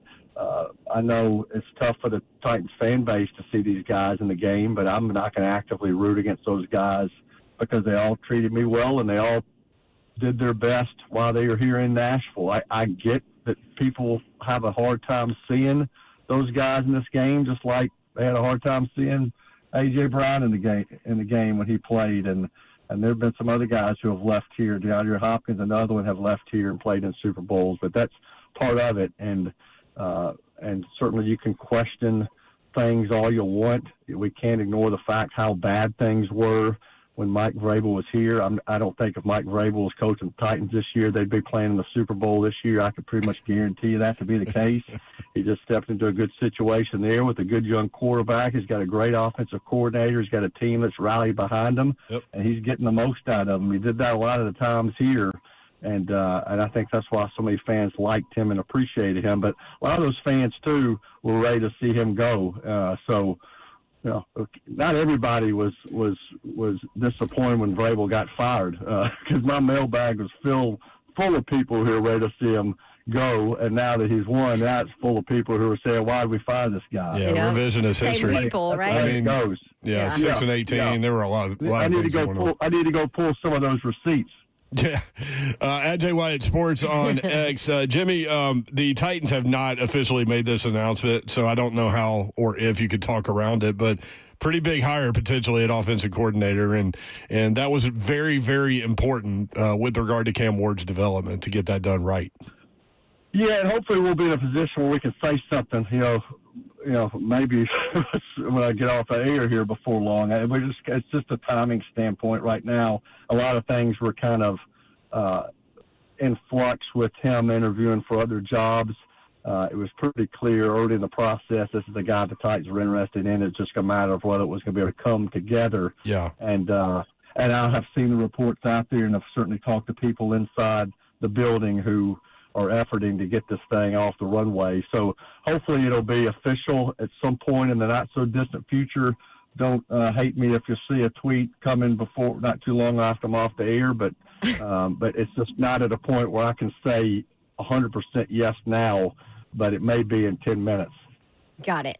Love it, Jim. Glad you have your power back, man. Thanks for hopping on. We'll talk with you next week, and we've got a lot to talk about this offseason, that's for sure. Yes, for sure. I appreciate y'all. Stay warm. All right. Jimmy Wyatt, TennesseeTitans.com at Jay White Sports. When we come back, we'll go down to the Senior Bowl. Mobile, Alabama. Zach Lyons is there. He and Stoney Keeley covering the Senior Bowl. Of course, Zach and Blaine Bishop host cover 2 from 1 to 3 on this radio station. And Zach and Stoney have Football and Other F Words, the podcast. Zach Lyons coming up next, 3HL.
3HL 104.5 The Zone. Brent Doherty, Don Davenport. The big news of the day. Brian Daboll hired as offensive coordinator. It looks like Jelly Roll was the first of the story, which leads us well into this guy, Zach Lyons, from Cover 2 and football and other F words down at the Senior Bowl. Thanks to all of our friends at Lions Ford. And you guys made it down okay, Zach? We did. Thanks to a Lions Ford Explorer with all-terrain mode, I was able to pick up Stoney, who was his whole neighborhood was completely untouched by the city of Mount Juliet. So just want to put the city of Mount Juliet on blast for basically stranding that entire neighborhood. Damn, Zach. They're doing the best they can, there man. Hey, yeah, Stoney, I'm not going to lie. Stoney was here Friday, and he was like, Zach says we're going. Zach says we're going. He's like, okay, we're going. I don't know. And, you showed – I saw the video. Zach Lyons Radio on Instagram. That's where you need to follow all this. But, I saw – he did not look stable walking through the ice front yard. No, it was complete ice. Like, it was like a polar bear – ungraceful, drunk polar bear trying to make his way through the ice sheet. A drunk polar bear. He looked like he had cooler tons. than a polar bear's toenails. That's what that makes me think of. Lord, I didn't see a whole lot of athleticism there. Are you seeing athleticism in Mobile, Alabama? What has stood out to you? Practice number 1 today. So we've gotten through just the national team part of practice. They've redone the whole practice schedule. And so the American team just started their practice. But in the national team, I have to say that Tyron Montgomery, he's a wide receiver out of John Carroll. I mean, he was getting the best of everybody. It didn't matter if you were Colton Hood of the University of Tennessee, Chris Johnson from San Diego State, who everybody thought was going to have a spectacular day. Tyron Montgomery was incredible today. In fact, the wide receivers on paper, we talked about this last night in football and other F words on our previous show. The cornerbacks outmatch on paper the wide receivers. But today, the wide receivers crumpled up that piece of paper and threw it in the trash and really had the cornerbacks mostly on skates throughout the whole day. And that goes from Tyron Montgomery of John Carroll to both of the wide receivers from Texas Tech, Caleb Douglas and Reggie Virgil. They also had really good days. But the cornerback class at Colton Hood, best one. And let me tell you something. Jalen McMurray, who's they've been having play safety, outside corner, and nickel corner. He's also, obviously, University of Tennessee. And he had a really good day today. In fact, he had one of the best plays of the day because the defensive backs coach, basically, he was coming down from the safety position to take out a wide receiver that just caught a ball in the corner. And basically, if it was a real game, he would have laid him out. And that guy said that would have been a TV timeout hit. That's what his coach was screaming. That's a TV timeout hit right there. Yeah. Go Vols. Oh. There you go. Yeah. Hey, Zach, before we continue down the Senior Bowl path, I want to get your take on Brian Daboll officially getting that deal done. So they go from Nick Holtz to Brian Daboll. Wholesale substitution there. It looks like Robert Saleh's putting together a really good staff. Yeah, I mean, I love the Aaron White-Cotton hiring as well from the defensive line, but Brian Daboll should bring in Carmen Brasilio. Hopefully I'm saying that last name right, the offensive line coach who has done wonders from his time at the Las Vegas Raiders and time at New York. That is a guy that I hope that Brian Daboll brings, and I think we should be seeing Shea Tierney, who he ran into at Alabama and has brought with him to the Buffalo Bills and to the Giants. He's likely going to be a quarterback's coach for Cam Ward. We'll see if that actually comes true, but that's a guy that he's brought with him from every stop since meeting him in Alabama when Brian Daboll is offensive coordinator there. And obviously Brian Daboll, I think he is a tremendous offensive coordinator. Now, I know the head coach stuff didn't go his way, but there's a difference between being a head coach / play caller and just a play caller. And you saw it in Buffalo with his development with Josh Allen. He leans into the hero ball aspect of his quarterbacks. You know, he's an Earnhardt Perkins guy, but he's also a spread guy. Like, he's got a little bit of West Coast to go with that EP. Like, he's kind of a guy that leans into the multiple offensive schemes that you see out there. And he is a guy that I love his game planning. Like, he would spread all throughout the 2021 season. I mean, that's what he put on tape. Goes against the Kansas City Chiefs in the playoffs, and he just condenses the formations and goes heavy personnel on them, and Kansas City had no answer, and Buffalo ended up winning the game. So, like, I don't know. I kind of looked in the stands at Stoney when this hire came down, and I go, is Tennessee going to be good this year? Like, I mean, that's kind of where I'm at. Like, I know it's just January. We're not even into February. We're not even at the draft. And then you see Robert Saleh goes out of his comfort zone or out of his quote-unquote relationship Shanahan tree and makes this hire. And you're just like – and, you know, Saleh, you know, supposedly earlier today, I think the wording was from Jeremy Fowler that Brian Daboll gave his word to Saleh. Not to Berganzi, not to Brinker, to Saleh. So this is a Saleh hire, and likely they became friends or at least became respectful of each other, I guess, from their time doing joint practices between the Jets and the Giants that they started back up in 2022 when they were both head coach. Zach Lyons with us down in Mobile. So how long does practice last today? So is the second session going on now? Yeah, so it ends at 6 p.m., so we go straight from here to the Airbnb to record Football Nova afterwards right after practice ends. Okay, so people can look for that around 6:30. I heard you tell Stoney. Roughly around 6:30. We got to get our notes together. We're very thorough note takers, and you saw Stoney walk across the ice. You should see him try to get his notes together. I love it. So we got a lot of time we got to give Stoney to do stuff. So I did see him post that. What did y'all have? Tamales with hot sauce before all of this afternoon? That's a questionable. That's a questionable play there, bro. Well, let me tell you some great tamales, and they were Delta spicy tamales, which was even better. And then we also put garlic hot sauce on top of them. Also, I had cheese bread as well. But last night he had a jalapeno burger with extra jalapenos and extra onions. Last night we didn't eat till like 8:30 last night. So someone was up all night with an upset tummy. It was not me. Heartburn needs some of Mayor's pocket Tums there. Yeah, that makes it tough when you're sharing a bathroom. Yes. Right. Well, luckily I always book an Airbnb with 2 separate bathrooms. Okay. There you go. Smart. All right, there has been talk about Pavia, of course, has to be, right? Measured in at 5'9". Are we surprised? No, I'm actually more surprised that Garrett Nussmeier's just 6'1", and he looks barely 6'1" in person. Oh, what was he listed at? I don't remember. For some reason, I always thought that he was listed like 6'3" or something. Yeah. But like he's Cam Ward size measurable wise, but he actually looks smaller than Cam Ward somehow. Okay.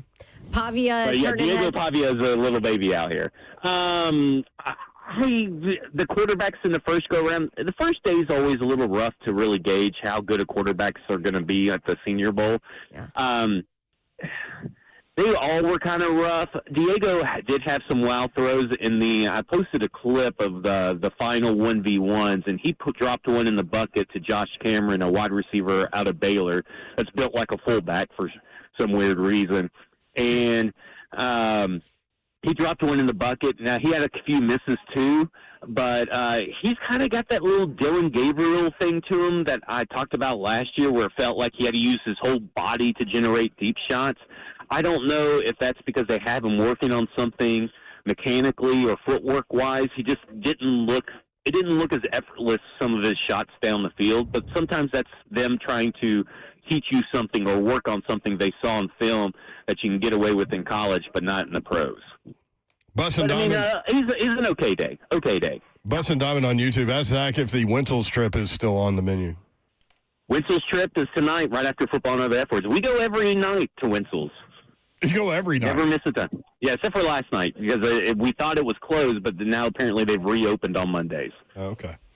Very good. All right, what are you looking forward to the rest of the week? So I guess it'll be easier, I guess, to scout players as they get more comfortable with whatever offensive and defensive systems they're looking for?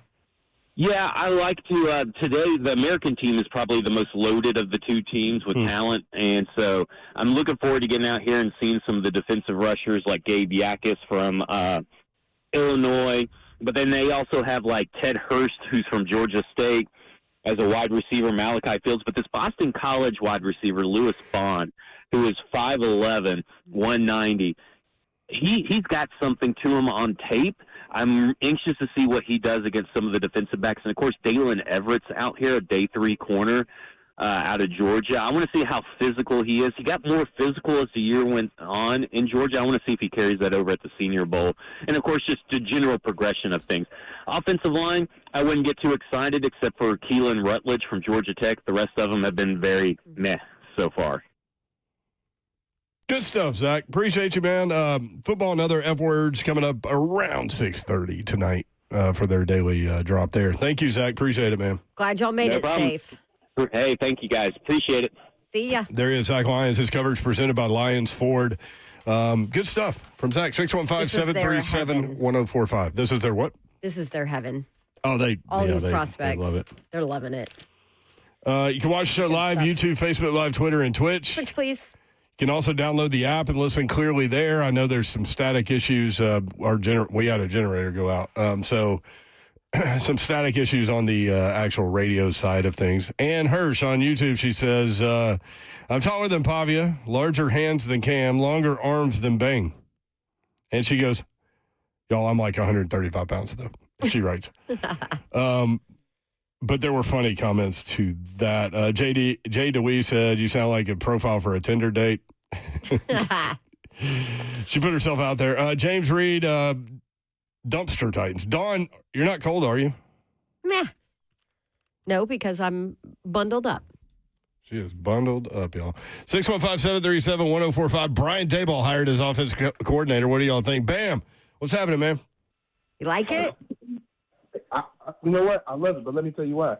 Yeah, from now on, I think I just need to be addressed as the people's fan because y'all remember when the D-Hop thing happened, and now all of a sudden, I ran into Brian Daboll at Jersey Mike's in Metro Center. Did you really? No, you didn't. Did you really? I did. What's Daboll doing at Jersey Mike's? Quick food. I mean, quick food, healthy choice. You know, man's trying to slim down. Come on, Don. Oh, Don, by the way, Happy New Year. I ain't talked to you. That's the worst. I hadn't done that. That's amazing how you always see the high-profile guys at restaurants.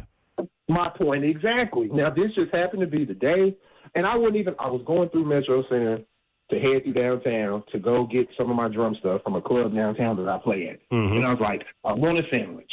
I don't want Subway. Jersey Mike's close to stay. Happened to go in there. I didn't have power for a day or two, so now I got it back. Praying for everybody who still don't have it. But yeah, I left my phone on the charger. The one day that I leave my phone on the charger, this is the day that I run into our coach. He's like right behind me. So when he turns around, I'm like, yo. I said, hey, man, listen. I know you don't know me. My name's Bam. I'm going to be at every game.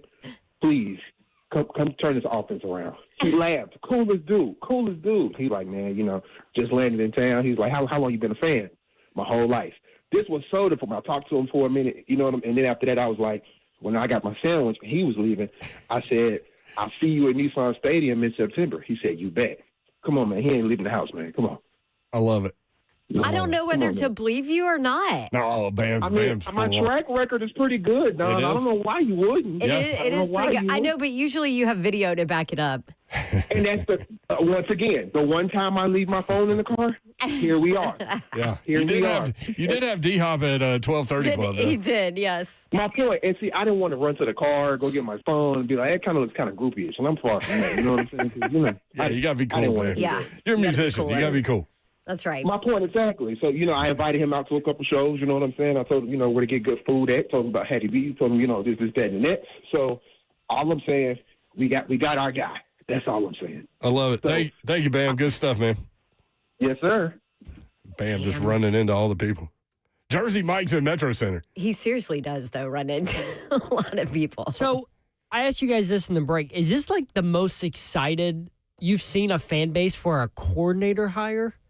Like, this is insane. Like, we've got people tracking this guy. Mm-hmm. We've got people like B&A scouting there's always going to him. be people that are be like, whoa, he sucked as a head coach of the Giants. And you know what I mean? Like, there'll always be like the negative guy. But yeah, I mean, for the most part, this was the desired guy at offensive coordinator. No question. But to his question, absolutely. I think this is I'm trying to probably the think. most excited the Titans fan base will have been about a coordinator hire. Yeah, I can't When's think. the last time you got excited I about mean, a coordinator? Schwartz? That was a long time ago. Greg Williams? I mean, that was a really long time ago. I mean, those were before they even got in trouble. Those Yeah. hires. Yeah. You know? Yeah, it's been a minute. I mean, you're literally hiring a guy for 1 year, probably. So that's how good he is. Like, hey, man, let me take the lightning in the bottle for a second. And, you know, if it works out, great, you're gone. We'll revisit. I guarantee they have files. Like everybody in a hiring position has files. Yeah. Of other ideas and things like that. In fact, that's what the story was. Saleh went into the interview with, I want this guy. But if it doesn't happen, here are some other guys. And if this guy leaves, then here are some other guys. Like, I mean, that was a well thought out thing, apparently. Well, and the other thing with Daboll, too, is he knows walking into Heimerdinger, this. that's another one. Oh, yeah. That was a long time ago.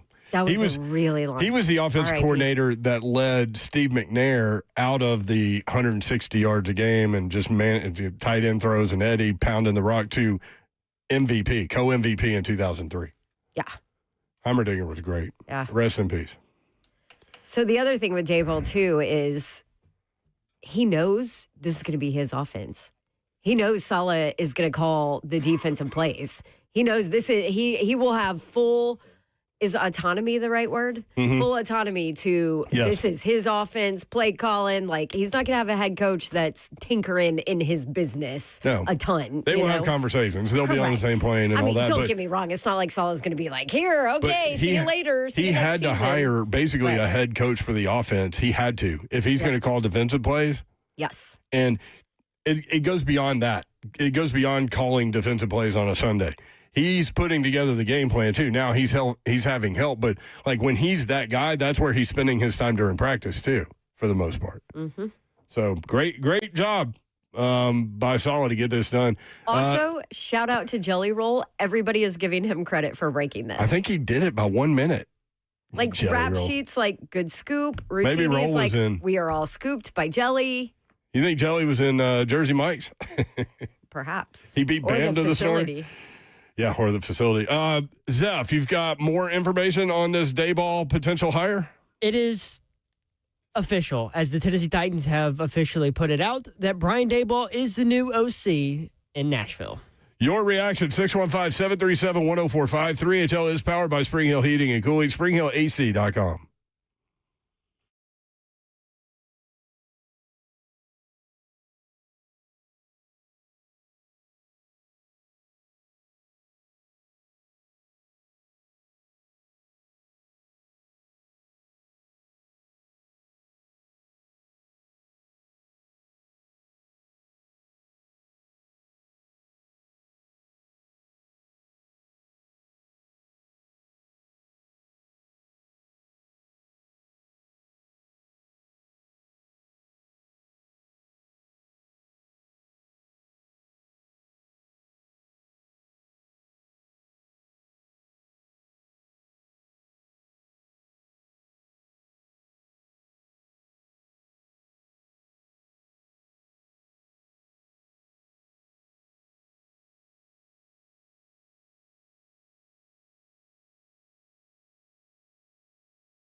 3HL 1045, The Zone. You can watch the show live, YouTube, Facebook Live, Twitter, and Twitch. Twitch, please. Thank you, Zeph. I think this is a common question in here. KD Shell writes, still need a DC.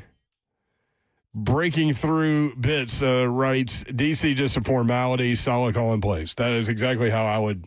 I mean, it's bigger than a formality, but it's going to be like a connector guy, a guy that hears, and a guy that helps shape ideas and things like that. Not a true sense of the word defensive coordinator, because that's what Salah's going to be. The biggest part about the defensive coordinator that Salah hires is that he's going to communicate with that side of the ball when Salah is away during practices, because as a head coach, he's going to have to be everywhere. Great point.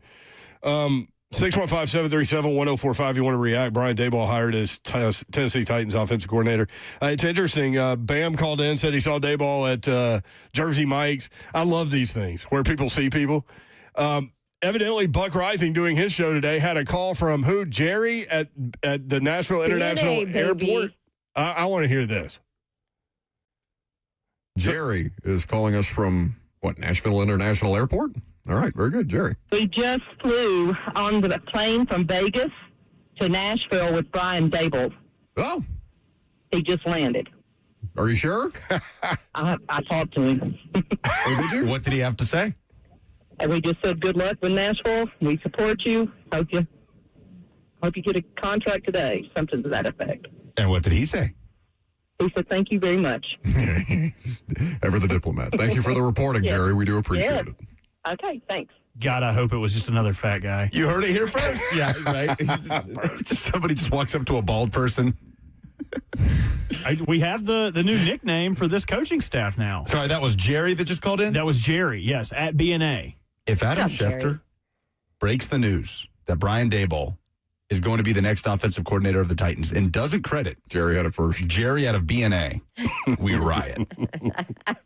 It was actually Jordan Schultz who had the story from a news media perspective. Well, it was actually Jelly Roll. It was Jelly Roll a minute before the news media and Jordan Schultz's story. Jelly Roll tweeted out Brian Daboll, Tennessee Titans offensive coordinator. So, yeah, interesting day. Good job, Jerry. See, I love our listeners. 1045. I love our listeners. This is how we find information. I like it. It is you indeed. You knew it in Bug's show that he was on the plane. So Thanks to Jerry. What time was that call? Oh, that was probably like 10 a.m., right? That was during the 11 o'clock hour, I think. Wow, because the news came down at 3:28. That's pretty amazing. Way to go, Jerry. So, let's go, Nashville. So this from Mike Garafolo, because if you remember, Brian Daboll was, for offensive coordinator positions, was deciding between the Titans and the Eagles. Mm-hmm. And then the Eagles kind of got pushed aside. So Garafolo writes that Brian Daboll had good conversations with Philadelphia and was intrigued by a possible reunion with Jalen Hurts, who he coached at Alabama. Yep. However, he and Robert Saleh have grown close in recent years, both being in New York, and there was a lot about Cam Ward and the Titans that he really liked. So the two former New York coaches will reunite on Broadway. I like it. So Cam Ward, a selling point for some of these high-level coaches. One of the 3HL chat members, and I can't remember who it was because there's a lot of y'all in here. It looks like a slot machine on our screen. Called the staff the bald and the beautiful. 615-737-1045. Let's go to South Central Kentucky. Reese and Laura checking in from Bowling Green. Y'all staying safe? You guys okay? Yeah, we're good. We're good. I just watched the neighbor clean off his car with a spatula. I mean, you use what you have, right? Yeah. Make a grilled cheese. Make a grilled cheese and then go clean off the snow. Right? I thought he went out into the middle of the road. I thought he was going to go clean the road with the spatula. Boy, that'd be I didn't know what he was doing. But I forgot what I was going to say. Oh, yes. I predicted who was going to the Super Bowl. You did? I knew New England and the Seahawks were going. Yeah? Did you really? I did. Why, Laura? Mayor, you with me? I'm with you, Reese, dog. What are you doing, man? I will say Laura did do that. She even had me put a whopping $10 on each team on the DraftKings for her with my account. So she did actually predict the line and everything. I was proud of her. All right. Yeah, and she won a big $16, $17 after juice, but I was proud of her. So now, but quick to Daboll before we get to more important things. Wait. I found that on Facebook. Do you give her winnings when you bet on your account? Well, I pay for everything, so you can call it whatever you want. Sherry. Please, Sherry. I can buy all the Lonnie cherry bombs I want. Okay. Cherry bombs. Look, somebody's out in the yard singing Rocky Top. Go over there. So the Daboll, great hire. We got lucky. We finally won one against Philadelphia. And I found it on Facebook earlier. Awesome deal there. Now I do see us as a playoff contender in year 1 and year 2. Wow. 8, 9, 10 wins. Yes, I do. You ratcheted With that coaching it up. staff. Yeah. Oh, yeah. The expectations have moved high.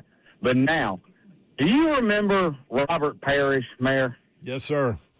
Best headline ever. Chief caught smoking peace pipe. That was amazing. Yes. Well, Tennessee just beat Robert Parrish. And Georgia is going to have to get somebody from, instead of the G League, they're going to have to get somebody from the NBA. Because apparently you got to hire people for one game for 10 days to try to beat Tennessee basketball. Now, I know, Big Slow, you're working, but I know you're listening. You're hearing this.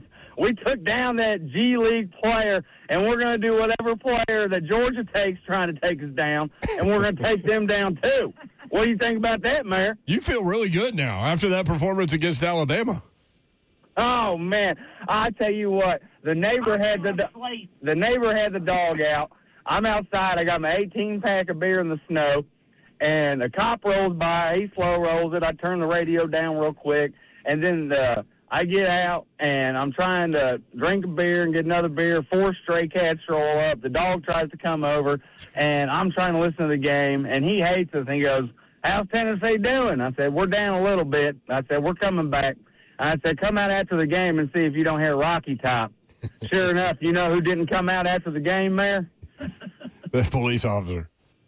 No, the neighbor who hates us. The neighbor who hates you, yes. Tennessee. He hates Tennessee. He's a Kentucky nerd. You know but what? Anyhow. What really, I think the most positive thing that came out of the win, in all seriousness, was Nate Ament finally went to the hole through people, went into people's chests, wanted the ball, all of those things. I think that was the biggest change to me. He was aggressive. He took contact. He played through contact. Turnovers were less. And I thought the real big thing was we took their three-point shooting away for them with Rick Barnes' defense. Yep. And we didn't let them hit 13 a game like they normally hit. They didn't shoot anywhere near what they normally shoot, not just percentage-wise, but attempts. And we were somewhat decent at the free throw line. It was a wonderful game. And at the end of the day, Alabama Stadium, whatever they call it, was not playing Dixieland Delight. Everybody in Tennessee was playing Dixieland Delight. And on that note, Mayor, Big Slay, sing it with me. Go Rocky Top! Dixieland Delight's here. We love y'all. Daboll's in town. Let's go, Big Orange! There they are, Reese and Laura in Bowling Green. Slay said, "You better believe it, Reese." Slay he is heard in the all chat. I love it. Absolutely love it. 615-737-1045. Our thanks to Jim Wyatt for hopping on earlier. Zach Lyons live from the Senior Bowl. Appreciate those guys. We've got tons to get into. Again, the big news of the day, Brian Daboll hired as Tennessee Titans offensive coordinator. More next. 1045 The Zone.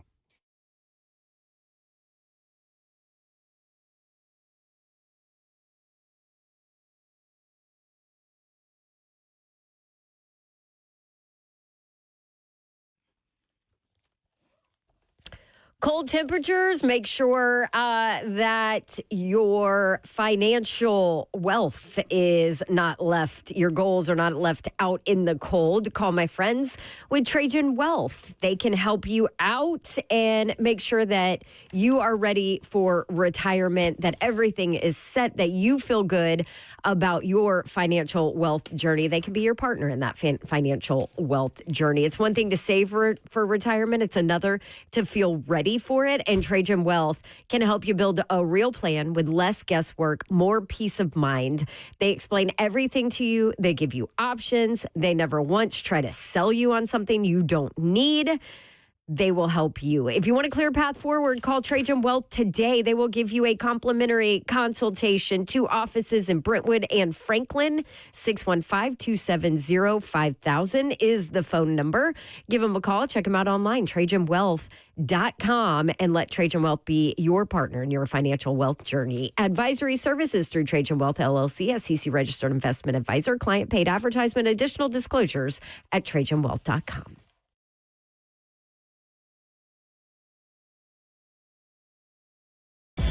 Oh, look, it's that time again. Hey, you on my mind again. World class international. Tell 'em meet me in Nashville. And it's not up for discussion, just a lot of walking buckets. One player get that medal. 4 weeks, it's all or nothing. We made the rules how we play right now. Give me the ball in my hand right now. Tell 'em to keep it a band right now. I think we hot in demand right now. Yeah, rise to the challenge, never ran from them. The roster filled with champions. The music sick as tell 'em this is our court, our game. Our court, our game. Our court, our game. Our court, our game.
Good afternoon. It's 5 o'clock. I'm Joseph Bonanno, live from the 104.5 The Zone Circus Sports at the Make Kentucky Down Studios. In Titans news today, the team has officially announced that they have hired former Giants head coach Brian Daboll to be the next offensive coordinator under new head coach Robert Saleh. Daboll, a strong affinity for quarterback Cam Ward, and now the two will officially be paired together in Nashville. In NFL news today, Bill Belichick, the multi-time Super Bowl winning head coach, is not a first-ballot Hall of Famer. Belichick fell short of the 40 out of 50 votes needed for induction into the Pro Football Hall of Fame in his first year of eligibility. Well, earlier today, the Buffalo Bills hired offensive coordinator Joe Brady to be their next head coach of the franchise, signing a 5-year deal with the team. That leaves just 3 openings left in the Raiders, the Cardinals, and the Browns. Tonight in college hoops, number 18 Vanderbilt hosts Kentucky at Memorial Gym. Tip-off is scheduled for 8 o'clock on ESPN. For your foundation repair, waterproofing needs, you need to visit USSTN.com. Breaking news at once on your home for the Titans and Vols. This is 104.5 The Zone.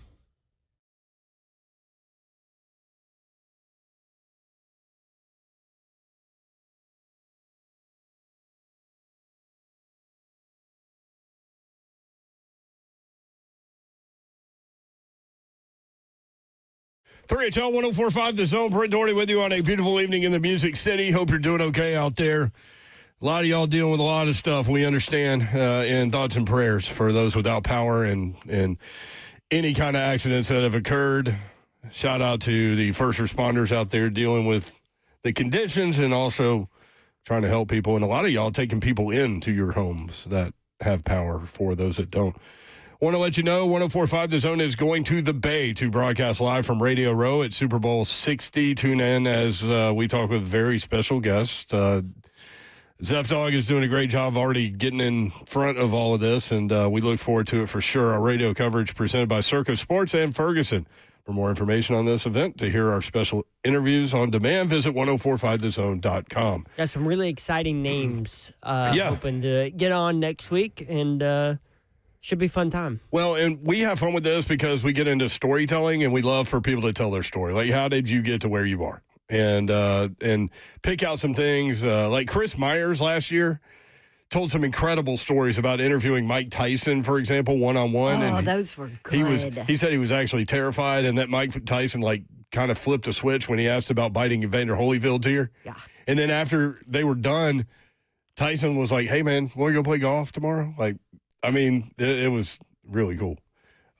Just random things like that. I mean, we run into every year people that aren't sports related necessarily, but have incredible stories. Like the guy that literally said on 3HL, he said, I opened the door, I met bin Laden, and he died. I mean, it's things like that. It's also really cool to see or get kind of a national perspective on the Titans. Like last year with them having the number 1 overall pick and what everybody thought they were going to do and how Cam Ward could have fit in here. That was really cool seeing kind of the national side of that or perspective of that and how people outside of Nashville and outside of Tennessee view this team. There will be a lot of Titans topics for national guys like that. Like we're going to talk with Mike Mayock. That'll be good to get, because he's been in broadcasting, he's been on the front office side. It'll be good to get people talking. So we're looking forward to it. 3HL powered by Spring Hill Heating and Cooling, springhillac.com. Big news of the day, Brian Daboll is the Tennessee Titans offensive coordinator. It was first reported by Jelly Roll. Isn't Nashville great? That's so random. Let's start with this. From Ian Rappaport this morning, this happened early this morning, the Titans are hiring Aaron Whitecotton as the new run game coordinator and defensive line coach, which is a promotion. Whitecotton had multiple defensive coordinator interviews. He worked with Robert Saleh in New York, but he had DC interviews this cycle. His unit was top 5 in quarterback hits last season. Rappaport writes, Robert Saleh secures a big-time coach for their defensive front. PK reported that potential Titans offensive coordinator is in Nashville. That happened earlier today, and that was verified by Bam at Jersey Mike's in Metro Center and by, who was it on Buck Rising Show? Jerry and BNA had it first. She actually had it first, so there's that. The Raiders did complete a second head coaching interview with Daboll, but he ends up the Titans offensive coordinator. And just kind of looking through how the day went, earlier today there were multiple reports this morning indicating Daboll will be the new Titans offensive coordinator if he doesn't land the head job in Vegas. So the former head coach of the Giants joining the former head coach of the Jets, which is interesting. So the Titans have majorly upgraded at offensive coordinator, going from Nick Holtz, nothing personal, to Brian Daboll at offensive coordinator. And the way this staff is coming together, do you think that's easing people out of kind of what's happened the last couple of years and kind of letting people move forward mentally, physically, in their souls? I hope so. I hope people are seeing what they're doing now, what Mike Bergonzi's doing now, and then thinking, okay, this is a new Titans era where we're not going to, throw the fourth name on the list in an OC just because we couldn't get anybody else, or we're not going to go after, ex-head coach, but just because we couldn't get anybody else. I think this is a step in the right direction. Now let's see if they can do something on the field to show that it was. Again, the press conference with Robert Saleh was supposed to happen Wednesday, tomorrow at 2 o'clock. It will happen Thursday at 2 o'clock. So stay tuned for that. From Peter Strager, quick note on Daboll. He and Saleh have had a relationship, but was also on the 2012 staff with Mike Borgonti as well. So all those guys familiar with each other. Daboll had let it be known since the hiring cycle began just how much he was a fan of Cam Ward, and we all heard him talking glowingly last draft cycle about Cam Ward. And the potential for New York to move up to the number one pick to grab him was there. Did not happen. The Bills fired their defensive-minded head coach and now have hired their play-calling offensive coordinator. Joe Brady, interesting move. No NFL team has had a better record than the Bills since they promoted Joe Brady to interim offensive coordinator in Week 11, 2023. They're 31-10. But what's interesting there is now you lose your defensive guy, like your defensive coach, defense coordinator, head coach, whatever. And now you elevate your offense coordinator who calls plays. That is a completely different vibe now. Completely different role, depending. Yeah. And so we've all seen somebody else has to fill how difficult it is to manage game situations while calling offense. And then he'll have to find a defensive coordinator that he can just turn it over to. Mm-hmm. So interesting story in Buffalo as well. 615-737-1045 if you want in. 615-737-1045. Another interesting story going on. What you got? Hall of Fame. Yes. Bill Belichick. We need to get this out there. This is bizarre to me. Love him or hate him. Bill Belichick is not a first ballot Hall of Famer. He did not make the list this year. His first attempt. Fell short of the 40 out of the 50 votes needed, which is... Did it say how many he got? I have not seen how many he got. I've seen a lot of people saying I need names. Who specifically voted no on Bill Belichick? Well, apparently a lot of people. I mean, at least 10. Yeah, I mean... that is crazy to me. Like I said, love him or hate him. I'll say this. If he would have been successful without Brady, this would not be happening, right? That gives voters a opportunity to be like, oh, well, it wasn't him, it was Brady, right? I mean, that has to be it. But, this is crazy. Even so, how many Super Bowls does that guy have? 6 Super Bowl champions. 6 Super Bowl champions. 2 as an assistant. And he's not 8 total? Yeah. 8 total. And he's not a first ballot Hall of Famer? What are we doing? 3-time AP NFL Coach of the Year, Maxwell Club NFL Coach of the Year, NFL 2000s All-Decade Team, NFL 2010s All-Decade Team, NFL 100th Anniversary All-Time Team. Is this just about him not being liked? Well, somebody said small price to pay, go Spygate. Oh, yeah. I forgot about that. Maybe. But I don't care. Dude has 6 Super Bowls. Yeah, this is a crazy story to me, like where personal things get in the way sometimes. Yeah. There were enough people that just didn't want to make him a first ballot guy. Yeah. What do you think about this this ongoing, I guess it's over now, but this Darian Mensah story with Duke? So crazy. Duke and quarterback Darian Mensah have reached a settlement, his agency announced early this morning. Mensah can now enroll at a new institution, air quotes, Miami. Mm-hmm. Cooper Barcade's going with him, his wide receiver, too, to Miami. I hate You've the seen whole this kid thing. play. Yeah. I mean, he has his limitations and has some growth he has to do, especially when it comes to reading and recognizing defenses. I have said that numerous times. I've seen him play a couple of times, but I just feel bad for Duke. Like, here it is, 11th hour. He's like, okay, peace, bye, I'm leaving.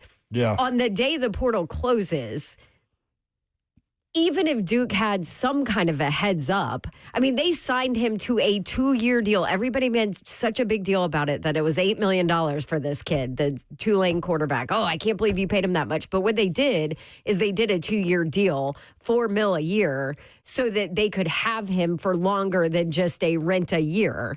And that was their entire point. That's what was important. There was so many stories about how amazing this was, how this money changed his life. I talked to his mom. I mean, it was completely life-changing for them.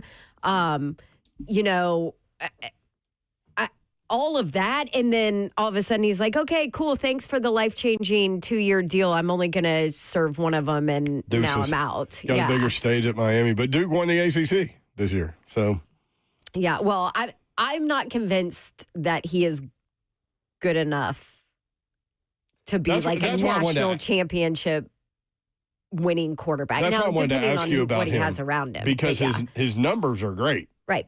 But there are holes in his resume, like the loss at Connecticut.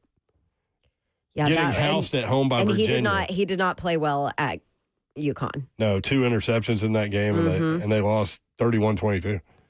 But, you know, that's why I wanted to ask you about him. So, I mean, Miami had to go get somebody, right? Yeah. I mean, listen, he has the potential, he has the talent, but he is not like a ready-made. There's a reason he was at Duke, right?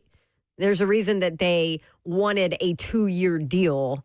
There's a reason that Brewer, the OC, wanted to make sure he had 2 years with him, because he knew there was development that had to be done. And I thought that reared its head numerous times during Duke's season, where you didn't see the development. And then you didn't see the leadership on the sideline from him when things were going poorly either. So it'll be interesting to see what happens. Now, his go-to receiver guy, and Cooper Barcade, is allegedly going to Miami too. Yeah, there were pictures of him in Miami on campus. So I feel bad for Duke in this moment too. I mean, I'm sure that financially, right, they got something out of it. That's how they ended up being okay with it. But I don't know. And then I guess you could look at Duke and say, okay, well, you had Malik Murphy before Darian Mensah, and you basically were like, nah, peace, we're good. This guy's better. That's true. So I guess, you reap what you sow, but it's going to be interesting. And I'm going to be fascinated to see what Mensah looks like at Miami, with maybe some different talent level around him. Yeah. That's the thing. Like, Duke has a lot of talented players, but they're never going to be the 5-star. Yeah. Number 10 just for raw Miami. Athletic talent. Number there. 10 for Miami ain't walking around Duke's campus. Correct. A couple other nuggets from On 3. The top 10 most watched men's basketball team so far this season per Nielsen ratings. Number 10, Wisconsin. Number 9, Tennessee. Most watched college basketball team. Number 8, Indiana. They've got a big one tonight against Purdue. I'm sure your husband's all in on that. He does not like Purdue. UCLA, number 7. That is Perdon't in our house, is what they are called. Then you get into the Blue Buds at 8 with Indiana, then UCLA at 7, Kansas at 6, 5 Kentucky, 4 North Carolina. Most watched men's basketball team so far this year. 3 Arkansas, number 2 Duke, who had a blowout win last night. And number 1, Michigan State. Also, the Nashville Predators play the Bruins in Boston tonight at 6 o'clock. They've got a bunch of weather up there, that's for sure. Nashville is in 11th in the West. They've lost 3 of their last 4, need to get back on track. They play at Boston tonight, at New Jersey Thursday, and at the Islanders on Saturday. When we come back, there's an owner that had a quote that was interesting to me and made me think to ask the question of you guys. Like, would you rather have an owner that does say things to the media about situations within the team, or would you rather have an owner just stay over there and not say anything? 615-737-1045.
3HL 1045, the Zone Tupac Tuesday. 3HL 1045, the Zone. If you want in, 615-737-1045. Saul against his guy, Brian Daboll, the offensive coordinator. That is the big news today. You think it's doing some it's hard for us to, like, read through stories while we're doing a show. So, like, when the Bill Belichick story comes down that he's not going to be a first ballot Hall of Famer, we all think, what in the world? 6 Super Bowls, all this stuff. So there are other extenuating circumstances. Usually doesn't happen in the NFL. It happens in baseball all the time. Oh, yeah. There are personal things that go on in baseball, like Jim Rice was a good example back in the day. The whole steroid thing. The whole steroid thing, yep.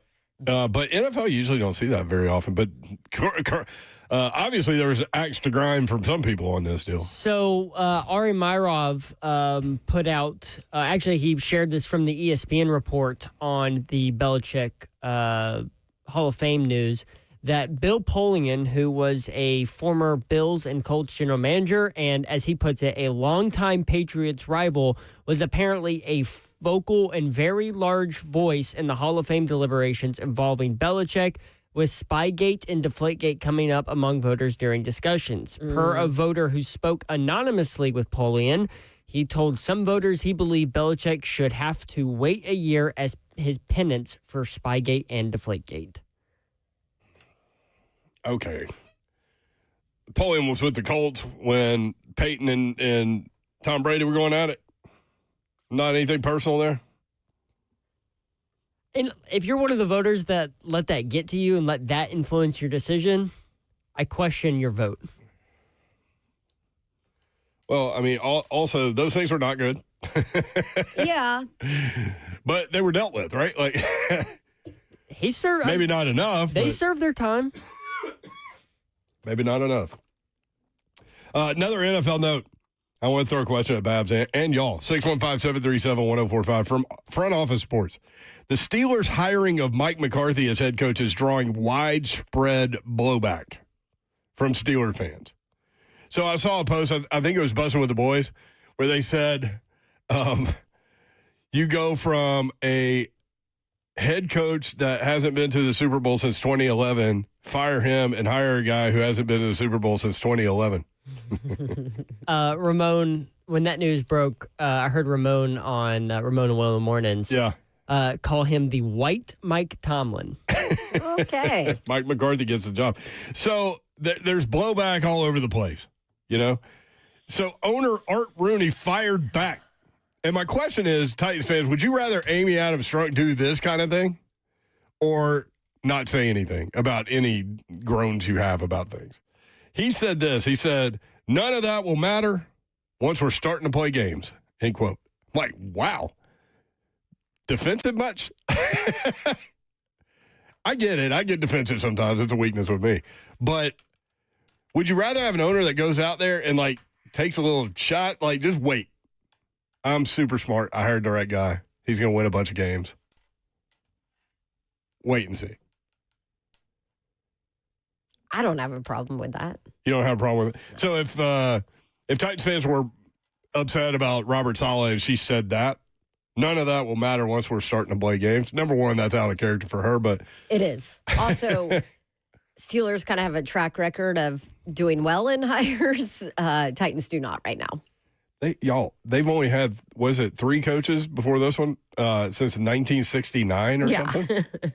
Crazy. I mean, when I was a kid, it was Chuck Noll, man. He was rolling. And then Bill Cowher. And then Mike Tomlin. I mean. And now Mike McCarthy. I kind of feel like. My entire lifetime, they only had 3 coaches. Kind of feel like the owner has some credibility to be able to say something like that, right? Yes. By the way, this has nothing to do with anything, but I learned something very disturbing today, at least to me personally. Bert's mom, I found out, is 6 years older than me. What? Yes. I go, Bert, how old are you? Bert could be your kid? Yeah. I go, Bert, how old are you? And he goes, 30, 31. I'm like, wait, what? He doesn't know. Plus, he looks a lot older than 30 or 31. It kind of acts like it, too. Yes, he does. And not. At the No, same he time. is way younger than 30. What are we talking about? Oh, he is Big Boss Bert, man. Big Boss Bert. He's risen. Big Boss Bert could be your to a kid. great role here. Yeah. He was like, were you in North Carolina? I'm like, stop. Mo in Nashville. Mo, what's up? Yeah, I just wanted to make a quick point about the Belichick thing. Yeah, man. I'm a big component on, like, the players are the ones that go out there and make the plays and win the games. But there's this double standard where the media says if the team doesn't succeed, you fire the coach. I feel like Belichick is a great coach. Obviously, the Patriots couldn't have done what they've done without him. And obviously, Tom Brady was a great quarterback. They couldn't have done what they've done without him. So leaving him off the Hall of Fame thing is just absolutely insane to me.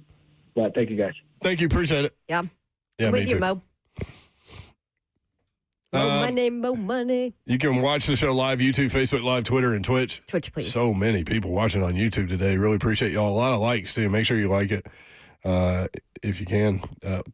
We would be very grateful. Kenny. I have a question. Before your question, I need Okay. to read this. Kenny says, Dawn, I was down on the Saleh hire, and you said, come on, man, let him hire a staff. And I'm here to say I was wrong, and you were oh so right. Effing Daboll, baby. Freaking stoked now in all caps. And then he wrote, never a doubt. Ha, ha, ha, ha. There was That was no good. shortening of the F word either, by the way. No, there wasn't. There was not. You had a question? Yeah, because just the Mike McCarthy conversation, you know, like in the chats, McCarthy struck out with a stacked Cowboys team. He had 2 Hall of Fame quarterbacks and how many Super Bowls. But, like, do you give McCarthy any flexibility there because it's the Cowboys and it's Jerry Jones and you're never really in charge because it's always such a Shiano show and you've always got your owner doing things and finagling rosters and whatever else? I mean, do you give him a little bit of leeway because of that? Yeah, I think that's an easy case to be made because, I mean, think about it. Like, how good can you be at your job if someone's over your shoulder at all times? Like, I'm surprised that he did as well as he did and lasted. That's a good point. I mean, that had to be the most stressful time of his life. 615-737-1045. You can watch the show live, YouTube, Facebook Live, Twitter, and Twitch. Twitch, please. The F&M Bank chat is open, I think. Is it still the F&M Bank chat? Yes. Good. Thanks, guys. As far as Nailed I know. it. He goes as far as I know. I have not been told any different. By the way, we are, I've completely stolen your by the way. I say it all the time now. I hate it. I hate it. I mean, it's not that, it's something that else. I do it, yes. I'm trying to be better about it. We have told you guys that we will be broadcasting live from Radio Row in San Francisco Wednesday, Thursday, Friday, February 5th through the 7th. On Monday and Tuesday, this means nothing to you guys, except for our social media accounts. Might be a little more entertaining than normal because we will be at Circa Casino. And we'll be broadcasting live Monday and Tuesday from Circa Sports Casino down in Vegas. And we land at, 7:45 or something Vegas time? So we do have time for Babs to go sit at the penny slots for a while. I mean, we're practically landing early in the morning for Vegas time. That's right. Yeah, but we do have to do a show the next day. And for us, it's like our show's 3 to 6. Obviously, out there, it's 1 to 4. So we got to get our crap together. I'm not used to being ready to do the show at 1 o'clock in the afternoon. Oh, I didn't think about that. Just use the plane ride. But, yeah. I mean, pull probably. a Dawn, and that's what she does when she goes to her games. Just gets right on the plane. A lot of prep work done on planes. My goal on Southwest is to get the drinks for free. You know that about me. Oh, my gosh. I figure out how to do it. It's something to watch. Number one, you have to sit at the proper spot. It's something. Where they don't care, especially a night flight. And then you make friends with the right people. And then they magically forget to come around with the little hand thing. Now that I've said that, I probably now will you're gonna never have to be pay successful. for all of it. But it's a game to me. Now, also, we have to sit in assigned seats on Southwest.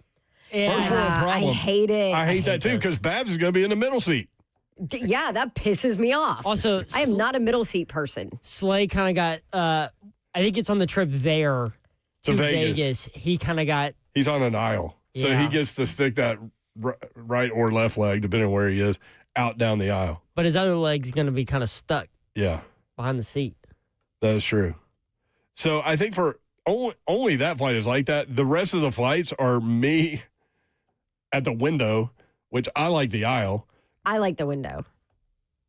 You sit in the middle, Zeph. I'll sit in the middle. I'll sit wherever, but I like the window too. Look at I love Zeffy. Zeffy. You might get a little Vegas tip on that for that. I'll sit in the middle. Buy some extra coins. What's a Vegas tip? Extra coins for him. Like, here's $50. Go have fun. Like your little kid. Here, son, go play. I'm gonna go put everything on one on the roulette table for Cam Ward. Listen, I won finally on Will Levis. Wait, how old's your dad? My dad okay. My dad just turned 52 yesterday. I forgot to give him a birthday This does not go out on the socials and everything, but we've got an emergency warning going on, so we're going to be quiet for a second.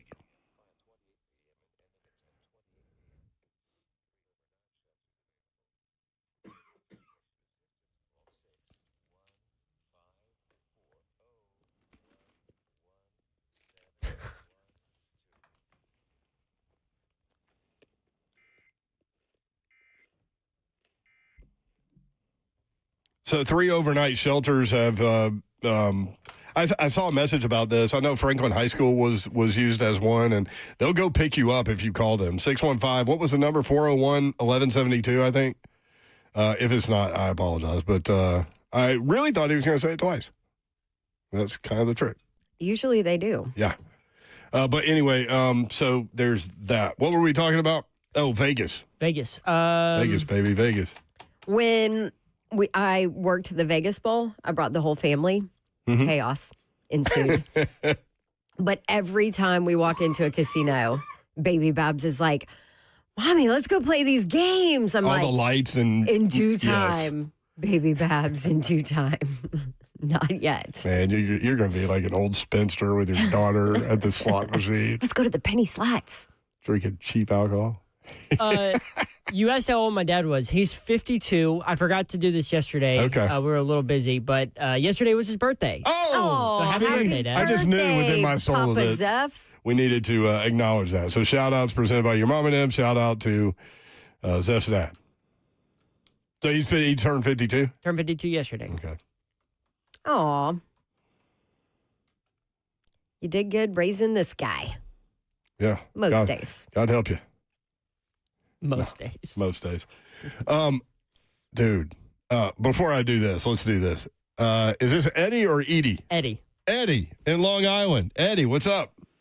Eddie, yes. What's going on? Good evening. What's Long happening, Island, man? New York?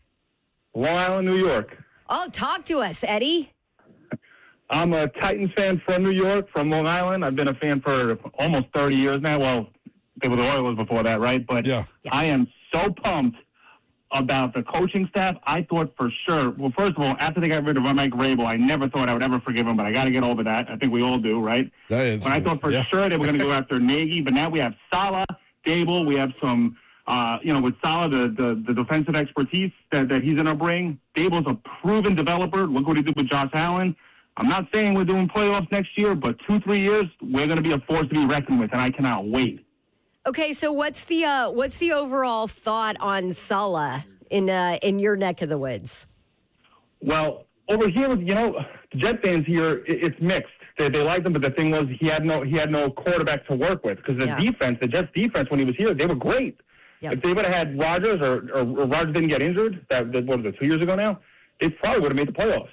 So they don't hate him like Adam Gase. Adam Gase they hated because he ruined the Jets. But that guy was But anyways, so weird. I'm just super excited. I cannot wait to go to Nashville for some games next year. But I think the future looks bright. I thought for sure they were going to get Nagy and just I thought Borganzi.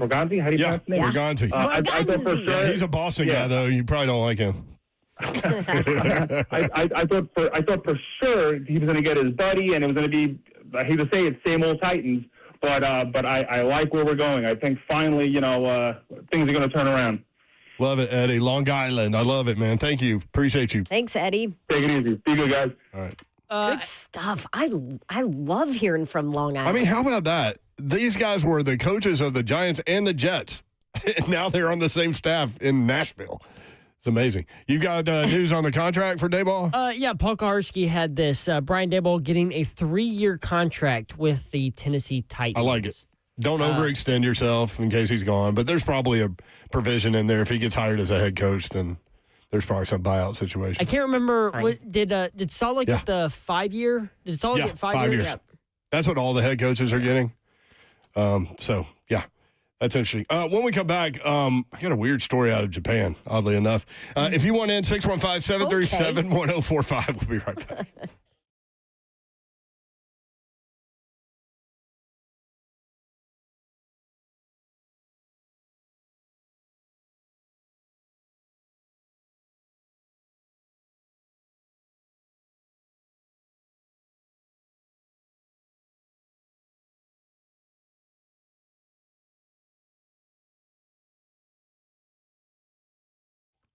All right, we all know these sicknesses are rolling around. It hit my household. It hit our nanny's household. It has hit everybody. And maybe you can't get to a doctor, or you don't want to venture out into a germ-infested doctor's office. Maybe it's impossible to get an appointment. I get it. Medical House Calls is there for you. They can help you out. It's healthcare designed for your life. Here's the deal. Juggling sickness, missing work, trying to get all the kids around, 2 doctors, no school. Yes, Medical House Calls come straight to you. You call or text them. You book your visit. After a quick chat, they'll schedule it, and medical providers will be at your door to deliver you the care that gets you back as soon as possible, whether that's flu test or strep test. If any of those are positive, they can give you prescriptions that you need right there, and it's 7 days a week, Monday through Sunday, 7 a.m. to 8 p.m. They have same-day appointments available, next day guaranteed. Put this number in your phone for when you need it, 615-838-2375, medicalhousecalls.com. It's healthcare designed for your life.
3HL 104.5 The Zone. Slay Dog on ESPN all night tonight if you want to watch some college basketball. And that Kentucky-Vandy game at 8 should be great on ESPN.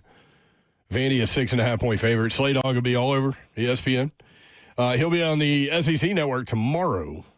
Busy man.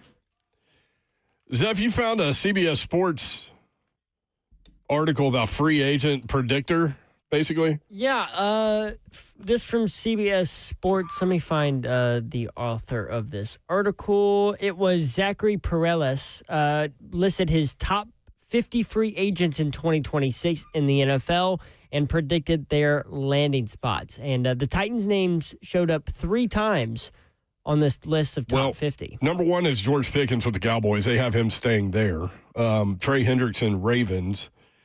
3rd is Daniel Jones staying with the Colts. Then you go to 4, edge rusher Jalen Phillips, Titans.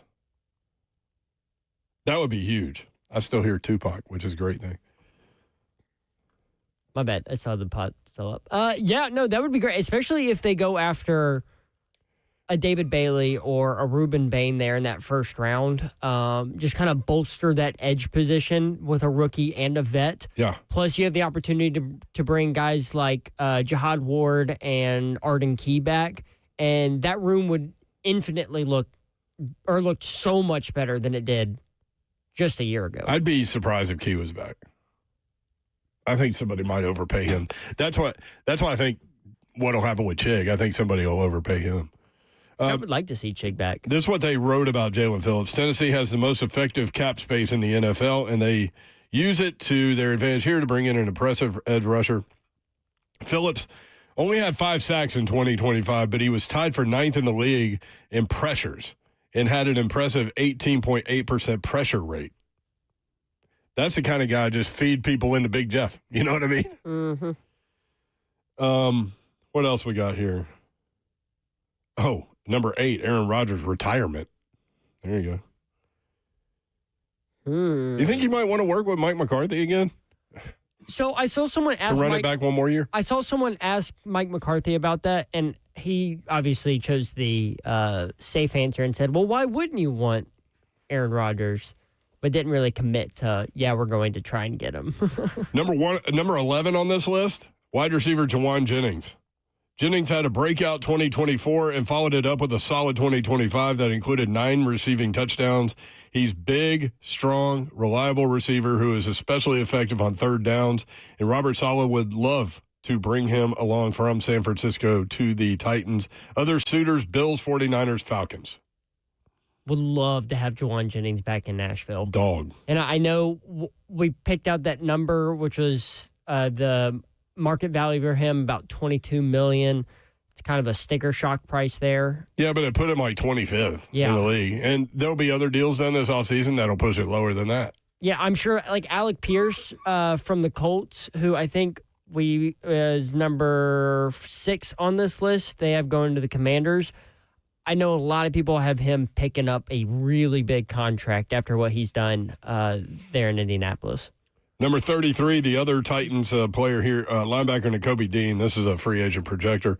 Saleh will want a strong presence in the middle of his defense, and putting Dean behind the front of Jeffrey Simmons, Tavondre Sweat, and Phillips projected would be a great way to unleash him as a blitzer. Other suitors, Bills, Panthers, Vikings. I don't know, man. That makes me think of, like, the year that Cedric Gray had, right? Like, because you go from wondering if he was, like, a rotational guy to he's a dude. Right. You know? Put it in ink. He's a dude. He's a dude. Weird story out of Japan. They have a new train called the maglev, which is maglev. It's short for magnetic levitation. Oh, that just sounds jacked up. Oh, I've seen this. Oh, that just sounds... There's a video out there of the train going by a bunch of reporters, and it's incredible. But, yeah, if it's short for magnetic levitation and it's a train going at a high rate of speed... It's supposed to be like frictionless is what... I've got it. Yeah, interesting sentence. There's your bingo card right there. Frictionless. Frictionless. It goes almost 400 miles an hour. That gives me so much anxiety. 400 miles per hour and it's frictionless. Yeah, there's What if sweet something spot. goes wrong? There ain't no friction to stop it. They're Brakes? I don't know. It's got to have brakes, like, right? This is the Mako card, the whole thing. So the sweet spot speed for this thing is 320 miles an hour. Oh. There's already one in China. They hope to get this one done in like early 2030s in Japan, going from specific cities. But I was thinking, like, you can't do it going to Knoxville, like put one in because of all the hills and the terrain and all that. Oh, yeah. But if you could, you'd get to Knoxville in 30 minutes. No. From here? So you mentioned the friction. All right. So this is what they do. How does it work? I read about this. They use powerful magnets to lift and propel carriages without touching the track, eliminating friction for speeds exceeding 375 miles per hour. It's not touching the track. No. How do they stop it? It says it's got, well, number one, this is a very expensive venture if you want to ride on this thing. I'm good. Yeah, me too. They say the start and stop is like, heavenly. But what stops But it? you might end up in heaven. Like, what if they run across a yak or something? You know what I mean? Oh, the humanity. 320 miles an hour train? Oh, gone. Hits an animal? Oh, it's just... No. Like, what if a car gets stuck on it? Like, so it's not on a track? It's a track, but not a track. It's a track, but it's above the track because of these powerful magnets, Babs, and they lift and propel carriages without touching the track, eliminating friction and enabling the repairs to not be a thing. So, yeah. Here's the thing, though. If something goes wrong, poof, you're dead. Yeah. I mean, look, we all I make just want choices. to know how they stop it if it's not touching the track. What? Well, it does once the speed comes down, right? No. Okay, hell no. Nope. No. I don't think so. I'm good. You know what? I will fly. Like, what do they do? Drop a an anchor? plane to I don't know. Atlanta, from Nashville to Atlanta to Knoxville. I'm good. So they are talking about putting one in D.C. to Baltimore. You're good? Yeah, it makes You don't my want to go 375 miles an hour? No, it makes my skin itch. What would that? She is. See, I do, but I just want to know how it stops. Do we have It engineers? stops. It's a keep coming. hover train. You keep coming back It's a to hover how train. does it stop? It is very important on how it stops. this other is than just slow this it is down. why I skied one time and one time only because I couldn't stop. I saw the end of the hill. Number one, I turned onto the wrong hill. That's a problem. Also, the problem was none of us had been skiing, and we went to Paoli Peaks in Indiana for New Year's Eve. We did New Year's Eve skiing. That's a terrible idea. Yeah, and so I was on the easy course, and then I turned and went down the accidentally? harder course. Well, I didn't know what to do. I just did what, I saw Olympians do. You get into this, like, tuck position. Yeah. And my friends that were there with me, they called me Tuck forever after this. But I got going so fast that I saw the end of the slope, and there's a fence down there. I'm like, I ain't stopping. So I used my baseball skills, and I slid in the home plate. I slid feet first, though. And so my poles went up and away from me. The skis went off my feet and away from me, so I had to go walk back up while people were skiing toward me and go get all these things. And it happened to be right below the gondola or whatever, the ski ride or whatever. What do you call those things? Ski lift? Yeah, that. And everybody started clacking their skis together and dumping snow on me. It was awful. I went back to the thing and the chalet thing and just got a drink and watched people. That's it. So that's what I think about with this train. Like, how do you stop it? Not a skier. Mike in Old Hickory. Mike, what's up, man? Hey, listen, I want to ask a question. Mm-hmm. If Cam Ward is, I don't know where he is. He's probably in the winter. He's down there in the Bahamas. I don't know, playing golf. But what if we bring in this offensive coordinator? I don't know who he is, what his name is. I'm not even sure of the coach's name. I think his name is Robert or something. So Mike, there's a lot of these. Hold on, Mike. Mike, we got to get you up to date You here. know okay? these guys' You names, know these Mike. You guys. follow You them. can't call in and talk about the Titans if you don't know the head coach's name. It's Robert Saleh. Okay. Yeah. And Okay. Brian Daboll. Okay. OC. Okay. All right. And so has he got a really good straight relationship with Cam Ward? He might not have ever met Cam Ward. I bet he did in the draft process last year. He did actually, yeah. Because he Daboll wanted met him in the draft process last year because they wanted him. They wanted to trade up for him. So the OC does not have a really tight relationship with Cam Ward. Mike, so now we're why talking are about you the quarterback coach. Why are you so set on this? Do you know? Who would have hold on. Do Who would you have know, the relationship with Cam Ward that Do you want? understand that relationships can be made? New relationships can be made? I mean, I know it's crazy. Look, I didn't even know who you were a year ago, and now we have a relationship, Mike. See, we have made a relationship. It's on a pendulum, though. I mean, it's a very rocky relationship. I'm not going to lie, Mike. Because some days you're great, and some days you leave a bit to be desired. Mike, did you want them to hire Miami's head coach, Mario Cristobal? No, I don't even know who he is. All I care about is Cam Ward. That guy was brought in here, and you know what? The kid is a good kid. I really still believe in him, and I want a coach to come in here and actually say, you know what? You're going to be a superstar quarterback. But right now, that's what Daboll's doing. Head coach, offensive coordinator that doesn't have a relationship with Cam. He's going to make one. Cam think? Well, if you ask Cam what he thinks, Mike, Daboll didn't have a relationship with Josh Allen, and he had helped develop him. I mean, where's Josh Allen? No Super Bowl MVP. Oh my gosh, he's also not winning 3 games a year. Thank you. That's right. All right, Mike. Thank you. All right, Mike. Night, stay brother. warm. Stay warm. Yeah, with his hot takes. What?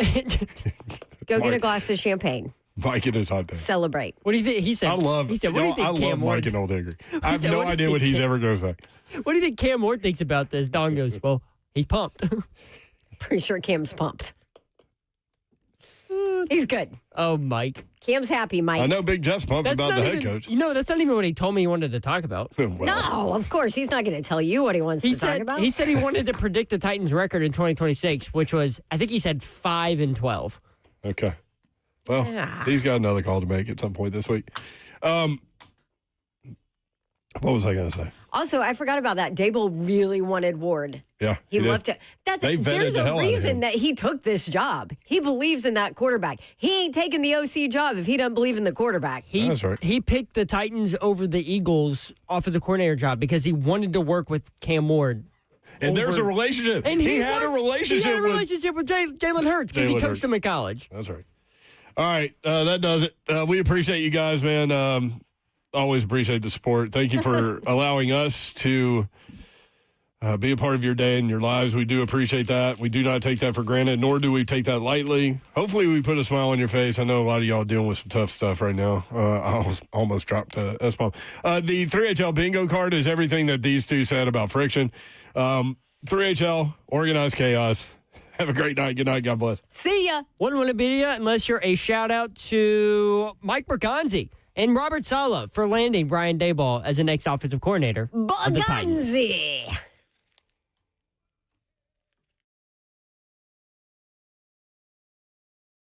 Babs loves this. That's it.